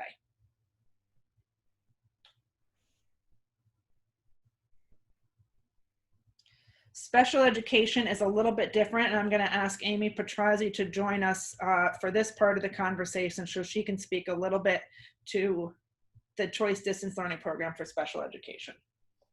Hi, everyone. Good evening. Just so that everyone is aware, the recommendations on this slide are based on the survey results that we received, the parent surveys, and so they're very early numbers, as well as based on the annual review IEP recommendations. And then I'll speak to how that could shift this a bit. So in grades K and 1, currently we have no special education families that opted for the Choice Distance Learning Program. So all K1 students that currently are classified will opted for in-person learning, so their program will remain consistent. In the 2nd grade, 2 students have opted for remote learning. They were likely, again, it's based on their IEP recommendations, to receive separate resource room that is streamed live, such as in a Google Meet. And the special ed teacher will also have an opportunity to push in with the remote learning teacher to provide services to them as well. In our 4-5 special class at the middle school so far, and we only have 1 student who has opted for remote learning. That student will likely stream in for special class periods and receive additional live one-to-one contact time with the teacher. In the 5th grade co-taught class, 2 students opted for remote, and again will likely stream in for whole group lessons and receive additional live contact time with the special education teacher. The 6th through 8th grade special class, 4 students have opted for remote, and in this model, the teacher and teaching assistant will split their time between both in-person and remote students, and the classroom teacher will always be presenting new learning, new material, and the teaching assistant will support that as well as provide reteach when necessary. The 6th grade co-taught, 2 students opted for remote. As with the 5th grade, it will likely stream in for whole group lesson and receive additional live contact time with the special ed teacher. Our 7th grade cohort as a whole, 7th grader, general education students and special education students are one of the largest, if not largest, cohorts we have in the district, and we've always had a large cohort of special education students. Because of this and because of the way the staffing is, 5 students opted for remote, and that class will likely be able to be a separate integrated co-taught remote classroom with both the general education and special education teacher being strictly remote. 8th grade will be a resource room. 2 students opted for remote. They will be live streamed into their homerooms and then receive their resource room support as a separate live remote class. All related services that students have been recommended for will be fit in to the student's day as they have previously been done when we were out for COVID, and to the greatest and maximum extent possible, students will receive what is recommended on their IEPs. Again, as I mentioned earlier, this is just early numbers. If there is going to be any changes to the annual review IEP recommended programs or any types of shifting of programming, I will reach out to each of the families personally and discuss that with them, and we will make a decision together. Thank you, Amy. Thanks, Amy. Thanks, Sarah. Does anybody have any questions on the remote learning before we move forward? Oh, thank you. Okay. Go ahead, Sarah. Anybody else? Okay. All right, so one thing that I wanted to discuss tonight, because I know it is a very hot topic, personal topic, and people have very strong opinions either ways, but I wanted to make sure that the board discussed it and knew the latest advice and guidance specifically related to masks. So Dr. Horowitz, who is our district physician, wrote to Amy Petrazzi and said that he, as a part of his participation and input on our committee meetings and our remote, our restart plan, that he recommends that students wear masks at all times. That is his personal professional opinion. The Department of Health is also recommending that students and staff all wear masks at all times. In addition, the GLTA is requesting that masks be worn all day, except for breaks when sitting 6 feet apart receiving instruction and the teacher is at the front of the room. It is not currently a mandate. It is currently an or situation. They must be 6 feet apart or they must wear a mask. It is not a mandate that students be masked all day. But again, it is the recommendation. Our students, as opposed to other districts, are the ones that choose in-person instruction, will be in school all day, every day, as opposed to, again, hybrid students that are in school every other day. We did ask a question about masks during instructional periods and whether our families felt that students should be wearing masks even when seated at the desks. And 82.5% of our parents preferred that students not wear a mask during instruction. So the question becomes, and the information, again, discussion, I'm looking for board input and opinion and seeing what how the majority of the board feels, is to mandate masks for students or not mandate masks for students. If you decide not to mandate, we will be building cohorts because the 17% of students that do want, families that did want their children masked, we would be looking to put them in the same cohort so that they didn't feel separate from other kids, or we wouldn't ever want a child to feel different from other kids in the room. So we would look to cohort those families. So I just wanted to just throw that out there. But I'd like to at this time open it up for board feedback specifically as it relates to masks. I have one question before we get any further into it. What happens if a child has to use the restroom, throw something out, sharpen a pencil, things that kids do in their day? If they get up, they are no longer in the 6 feet area. Everybody has to put on their mask. Is that the way it goes? Correct. Okay. I'll refrain from starting that conversation, and I will open it up to somebody else. One of you jump in. Michelle, TJ, Barbara, anybody? Yuquan. So while they're sitting at their desks, they're not required to be wearing a mask. Is that correct? That is correct. So, you know, my own child has already told me that he will be wearing a mask all day. And that's his choice. I didn't say one thing one way or another to him, but I personally am super excited that he's opting to wear a mask all day. Because I think it's important. And even though it may only offer somewhat of protection for himself and for others, because we know that the mask is not to protect him, it's to protect the others, right? That's the logic behind it, but I'm good with it.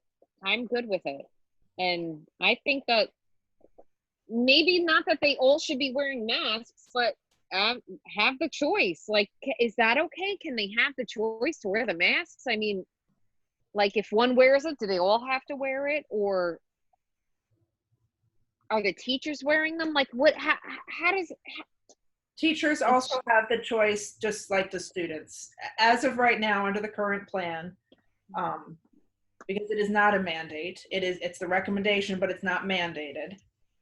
But just like students have a choice, teachers have a choice on whether they would like to wear a mask. Okay, so if they're working one-on-one closely with the student, they would have to just like the student would. Sure, 100%. So it's a choice. So it's not like no masks in the classroom, or, you know, it's they have that option. I'm a little confused on what we're being asked, to be honest. Like, what are you asking us that's different than what was already set forth to us of when masks were going to be worn, I guess? So masks in general public hallways, buses, etc., are non-negotiable. They are it is mandated by the Department of Health. So like common areas. Exactly. Thank you. I'm common area. Right. Right. It is not mandated. If students are able to be 6 feet apart, or adults will be able to 6 feet apart, you do not have to wear a mask. Because my understanding was with our current plan, when they were in an area outside of their classroom, they had to wear a mask. Correct. And the only time that they didn't have to wear a mask was so when they were all TJ heard like every third word. Yeah, but TJ, that is correct. When they're in their public seats space, and they were right. If they're in their seats and they are 6 feet away from any other individual, for instruction, but then they would have to put their mask on. They, yeah, but what I'm saying is, I thought the only time that they didn't have to wear a mask was when they were sitting in their desk. If somebody gets up and they have to put them on, whatever it is. So what are we asking now? Are we asking if we want to have them masked at all times? Correct. Do you want to, as a Board of Education, On top of what we already have in place? So it's, do you want to continue giving families and individuals the choice on where to wear a mask or not to wear a mask? Or do you want to move forward with mandating that everyone must wear a mask at all times if they're in a room with other people? Whether they're 6 feet apart or not. Okay, I see what you mean. Does anybody understand him? No. No. No, but I've got the gist of what I know what he's asking. But I understand what he's asking now also. So I totally get that. And It's no. So Barbara, I hear you saying that you prefer to stick with the choice. Yep. TJ, do you prefer to stick with choice or moving forward with mandating masks at all times? And I decided to transfer you over to my phone. Oh, there you are. All right. What do you want, TJ? You want a choice or do you want him on all the time? I think as long as they're seated in their chairs and nobody's moving about the classroom besides the teacher and the front of the room, then I don't think they should have to wear masks when they're sitting at their desk. I think it should be a parental choice or a child's choice at that point. With the exception of common areas. So let's just make that very, very clear, right? Like, right. Yeah, right. only when they're receiving instruction. Correct.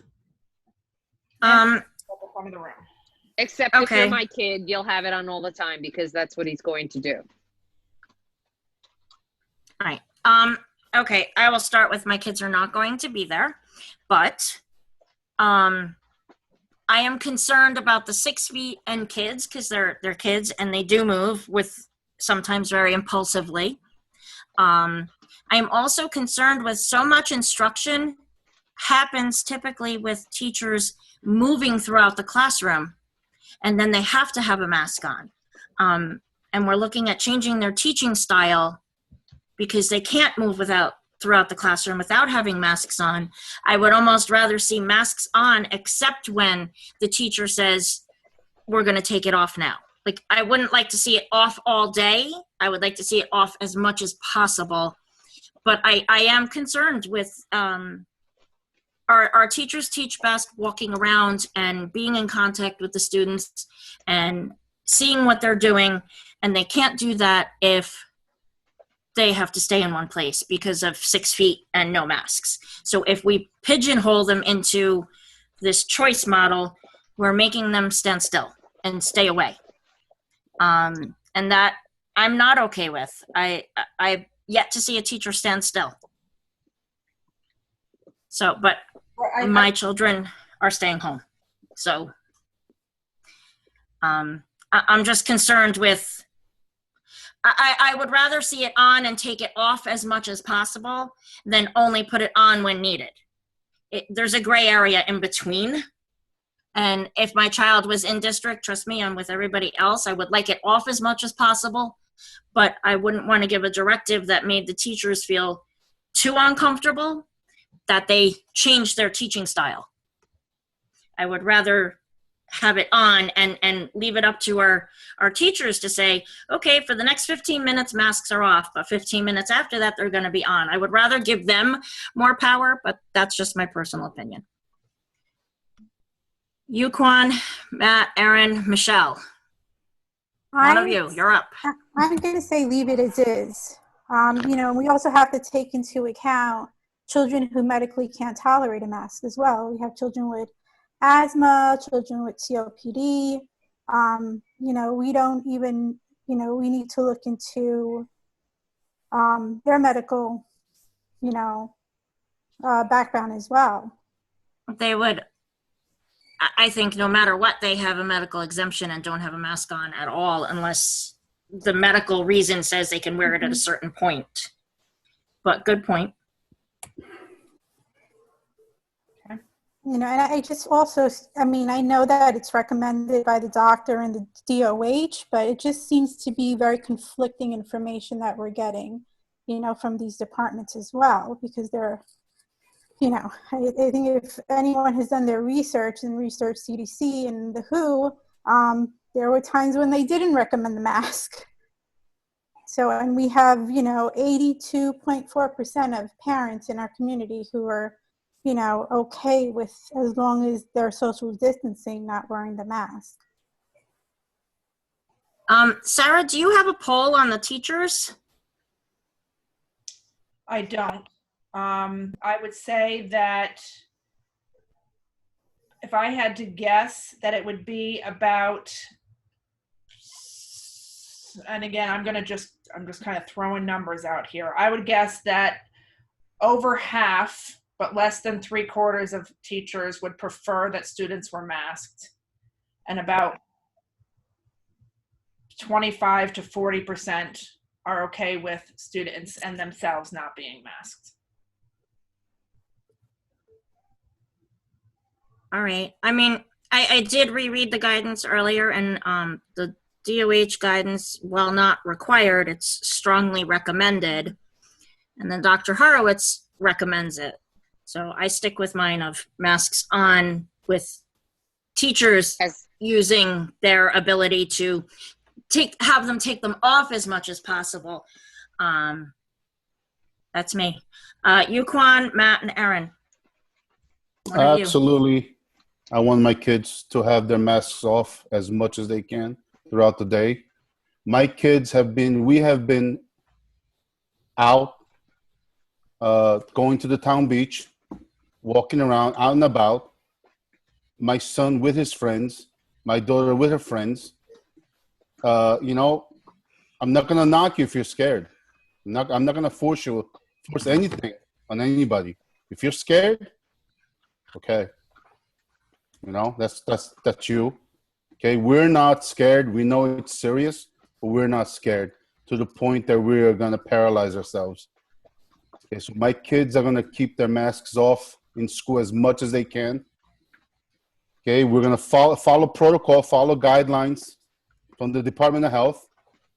We've been talking about this entire meeting: chemicals, face masks, temperatures. All of a sudden we're starting to sound like we didn't talk about any of those things. Now all of a sudden it's like, oh no, everybody has to wear a mask all day long in school. Kids, okay, if your kid prefers to wear a mask, fine. Sarah already talked about creating cohorts of this type of group and that type of group. I agree with that. I agree with the way it is now. I agree with Michelle. Joyce, got it. Thank you, Yuquan. Yeah, this is Aaron. I mean, I feel like the public already spoke here. I mean, 82% said they don't want the mask. I don't think we have any right to say now everyone's wearing a mask. There's no mandate for it. I don't think we should make a mandate for it.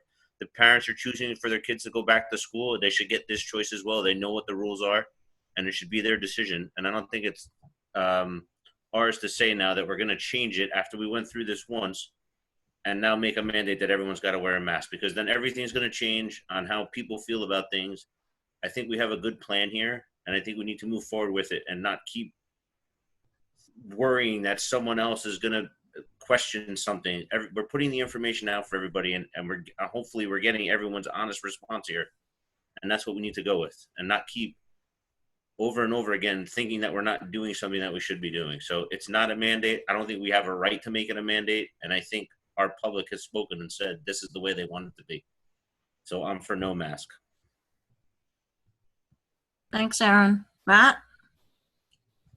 I'm for no mask too, because we represent the community, and like Aaron said, 82% is the community. So if it's not a mandate, no mask. Okay, thank you. All right, so Sarah? I will keep the choice in place.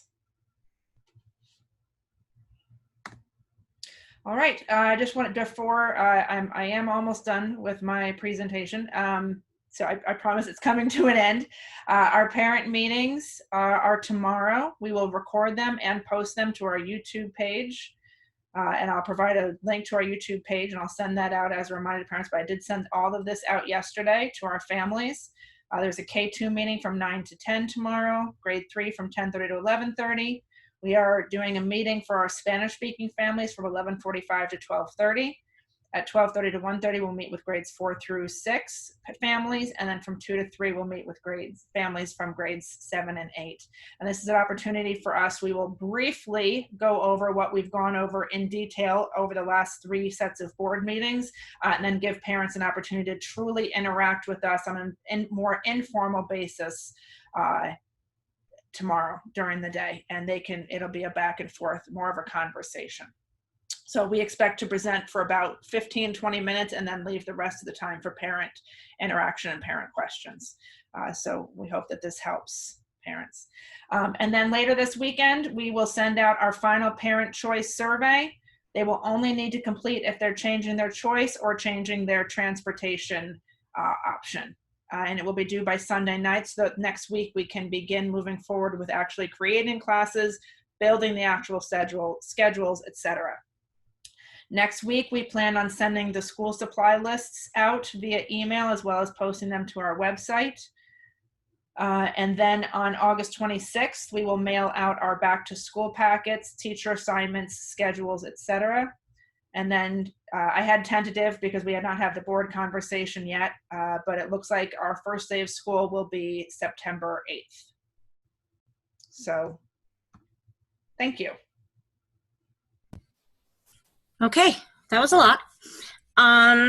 Thank you for the thorough presentation, Sarah, and of course, all your hard work and your committee that put it all together. Thank them for their hard work. We appreciate it. And we need to move on or we'll be here all night. Does anybody have anything from the Chester or Warwick liaison? Anyone attend the meeting? Okay. Audit committee, no, nothing yet. Facilities hasn't met, so let's move on to the PTSA. If anybody's here from the PTSA.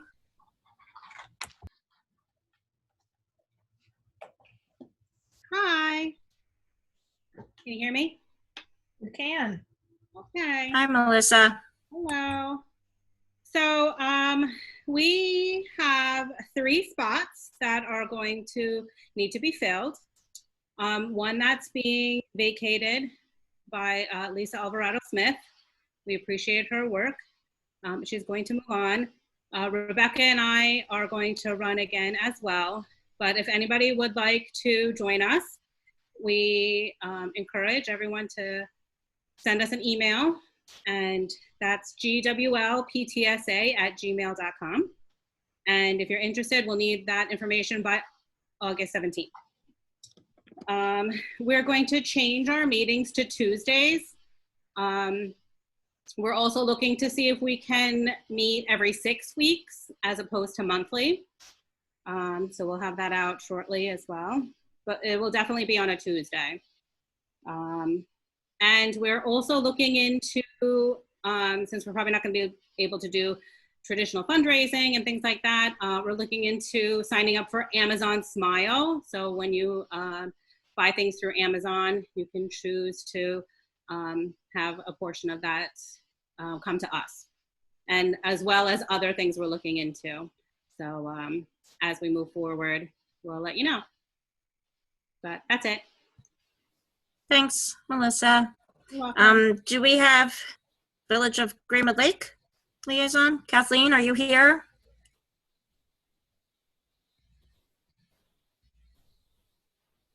Okay, I guess not.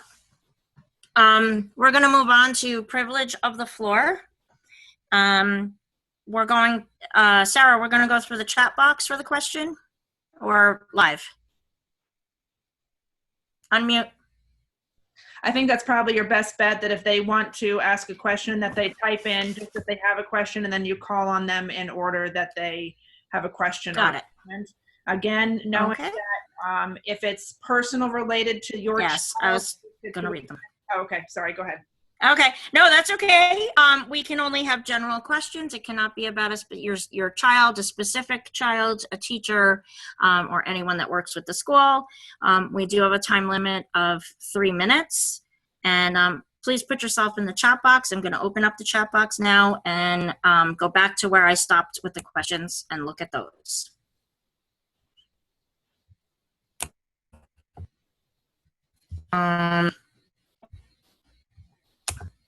Let's see. Wow. There are a lot. So those questions have been going since the beginning of the meeting, and I'm sure a lot of them have been answered. So whoever wants to ask a question, I would say ask now. Thanks, TJ. Would anyone like to get on there and start asking a question? I'm gonna just go through the questions while I'm waiting for somebody to pop up, and we have some mask questions out there. I would prefer if somebody could bring up their questions now. Thank you, TJ. I see you're starting here, Mark. Lots of opinions here. Does anybody wish to have public comment now? Please enter your name.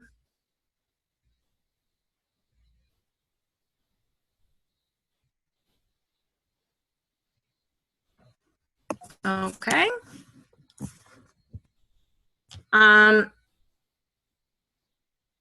Whoever, the question for clarification, please, if you'd like to jump on and unmute yourself.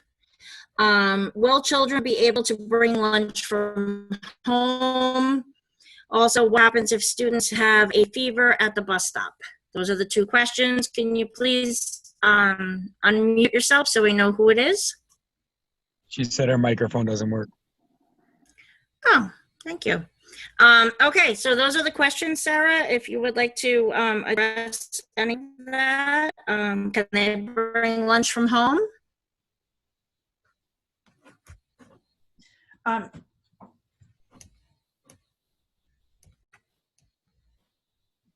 apologize. That's okay. Yes, students will absolutely be allowed to bring their lunch from home into the school building, just as they always have. And also, same as always, if someone has a peanut allergy in the classroom, the teacher will communicate that, or the school nurse will communicate that to let families know, what they could or may not can or cannot bring into the classroom. If a child has fever at the bus stop, so what we are going to ask parents is that if they have a kindergarten through 6th grade student, that there be a responsible adult with them at the bus stop in the morning, so that if the child has a fever, there isn't a responsible adult to take them back home. In 7th and 8th grade, the child can be there alone because that is the age when children are typically 12 or older, and social services says that students at that age can stay, or children at that age can stay home alone. So we would potentially, but we would of course make a phone call to the family. If there is not a parent for a kindergarten through 6th grade student at the bus stop with them, then we are looking that someone would, two options. So one is we would put the student on the bus and bring them to school, but they would have to be 6 feet away from other students on the bus. So we would have to then probably depending on how many students are scheduled to ride the bus, put them on the bus, take them to school, and then come back and finish the route. But more likely than that, what I'm hoping we'd be able to do is the bus driver would be able to contact the bus garage. We would have someone that's at the bus garage bring the van out to the bus site to pick up that separate student, and then the bus could continue on its route, and that separate student with the fever could continue on to school. However, again, we are going to really ask that as much as possible that there be a responsible adult for every child at the bus stop in grades K through 6.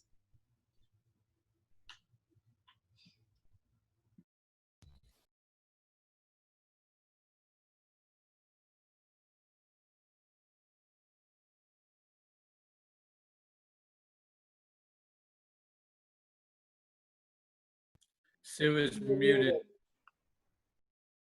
Thank you. Priscilla, if my kids go to aftercare in Warwick, will the bus be able to drop them off? Warwick is out of our area, correct, Sarah? That would be specific, so you could email that question in about your own situation, please. Moving on, Will students be provided with masks if they lose one or don't have one? Yes, we will be able. Yes, we will be able to provide masks to all students. If students want to bring their own mask, that's fine, and they are able to do so. But we right now we've already purchased enough masks for every student every day for the first 3 months of school. So we believe that will last us more than the first 3 months, but we started with 3 months. So yes. Okay, moving on to Michelle Francis. What is the additional cost of remote learning to the district? Is this a mandate from the state or something we have opted to provide? The remote distance learning is something that the district opted to provide. The board decided to move forward with providing that as an option. And the additional cost of remote learning, as of right now, there's no additional costs. That said, there is the potential for what's called teacher impact bargaining, and that would be subject to negotiation, and the district and the GLTA working together to come to a consensus on what that impact was. And there could potentially be a financial impact there. But initially, there's no additional costs to run remote learning. Thank you. From SPAS, what is the temperature that you will be basing this off of? I'm assuming that's for the bus. Well, and that's 100? It's 100.0 across the board, and that is not our number. That is the number from the Department of Health. It is non-negotiable. So it's 100.0. Okay. Frank Coel, I'm not really sure of your last name. If wearing masks has proven to be a source to reduce risk, why would the board not listen to the advice of a respected medical physician to wear it at this time, regardless of how many times this was discussed at previous meetings? I'll take that one and just say we are a board of 7 with 7 different opinions. We are opting to go with our parent survey of the 82%, and any child is welcome to wear their mask in the building that parents wish them to do so. Sarah, do you have anything to add to that? I do not. No? Okay. Any of my board members wish to add something other than we're going with our parent survey? That be the best answer? We're following the parents' wishes. We are the Okay. face of the community. I mean, that's the reason why Right. we're following that survey. That's why the survey was sent out. So Right. Thanks, The majority has decided that they don't want their children in masks as much as possible. So that's why you have the option, right? Right. Yep. Thank you. We're gonna move on. It's getting late. Colleen Dwyer. Hi, Colleen. Thank you for all your hard work. It is very much appreciated. I'm wondering what recess will look like this year. Can Sarah take that at this point? Yeah, I'm sorry. Or, I'm that's in okay. Hold on one second. I was gonna go to Jeffrey or Diane if you want. That would be awesome. I'm sorry. My daughter hit the Okay. remote, turned the light on in the other room, and it turned it off in this room. So Jeffrey. No problem. Jeffrey? Students will be in their pods, and so they will be able to go outside, but they will stay in an area with their cohort. So we will have areas sectioned off during each, not sectioned off with rope, but designated areas for each cohort to be during recess times. And I believe it'll be the same at the elementary school. Right, Diane? Yes, at the elementary school, we've right now laid out 3 different zones for recess: the playground area, the blacktop area, the field area that's in the back courtyard, and cohorts will rotate through, take a turn. You know, one day they'll be at one, and the next day they'll be at another, and just take turns at all 3. And we'll work on getting areas cleaned in between use, and playground equipment as well. Cleaned in between use and playground equipment. We're looking at if we can get bags for each cohort, so it's just a classroom cohort, not a whole school use. And we've had PE teachers come in the middle school, Ms. Rabowski and Mr. Cron, and they looked at what we already have to add to recess bags for each homeroom, and they've already put in an order for recess. So that is on the way. So it should be here shortly, and then they're going to come back in and make bags for each cohort. Thank you, Jeffrey. Sarah, did you want to add about the playground equipment? It's once so many days each cohort will get it. Something like that is what I understood it. We were at prior. Yep, so the playground equipment, because we would like to clean it in between use because of, kids sweating or drooling or laughing or shouting or, doing their thing on the playground. So we will clean between each cohort, which will limit the amount of classes that can use it each day. So what we'll do is we will assign it on an equitable rotating basis. I would hope that everyone would get to use it at least once per week. That would be my goal. But everyone will absolutely get recess every day. Okay. Thank you. Thanks, Colleen, for the question. Moving on to Jennifer. Will there be temperature checks for those students getting dropped off to the school who are not taking the bus? Yes, when they enter the building. All students, right? Yep, all students will be screened. Those on the bus and those that are dropped off will go through a crowd temperature scanner, as well as all staff members will go through a temperature scanning device every single day at the school building. Okay. Will kids have to be COVID tested if sent home with a fever? Many get fevers when losing teeth, etc. Just wondering. From Priscilla? Sarah? So no, what we will go by is by the doctor recommendation. When a doctor clears you and you are symptom and fever free for a certain number of time, then you'll be allowed to re-enter. But the district in itself cannot mandate a COVID test. Okay. Hope that answers your question. Otherwise, take advantage of some of the parent sessions tomorrow. Moving on, from Tracy, will they be allowed to run around, play, and be kids at recess? Sarah? So I believe and please pardon me because I did step out of the room for a minute when Jeffrey and Diane were speaking, but what I hope that they probably described are the recess bags that we created that students will have. There will be both individual and multiple other kid activities. So for example, there might be a soccer ball that 2 students or 3 students could be in a triangle and kick it back and forth. Could they run around as long as they're 10 feet apart? Absolutely, they can run around. Will they be able to play tag? No, they will not be able to play tag, but they will be able to be outside, run, jog. They just have to stay apart. Thank you. And just because the question I'm sure is about to come, do they have masks on for recess or off for recess? So if they're 6 feet apart, they do, at the parent choice, they do not need to be masked. Okay. Moving on.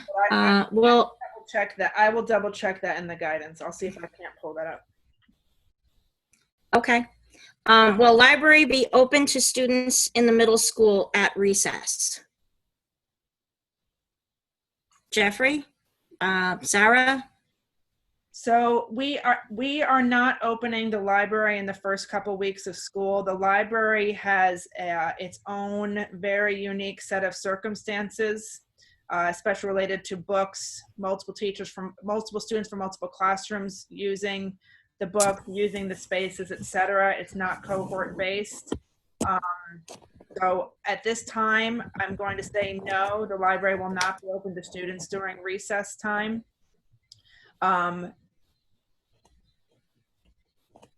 I do not know that it would be a possibility. I cannot say one way or the other whether it would be a possibility.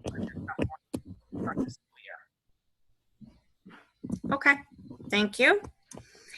All right, let's see. Is the MERV 13 filters installed in the hallways? From Lori.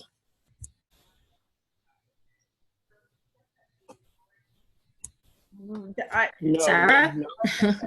Rob?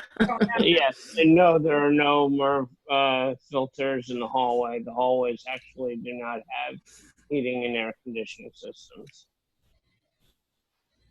Thank you, Rob.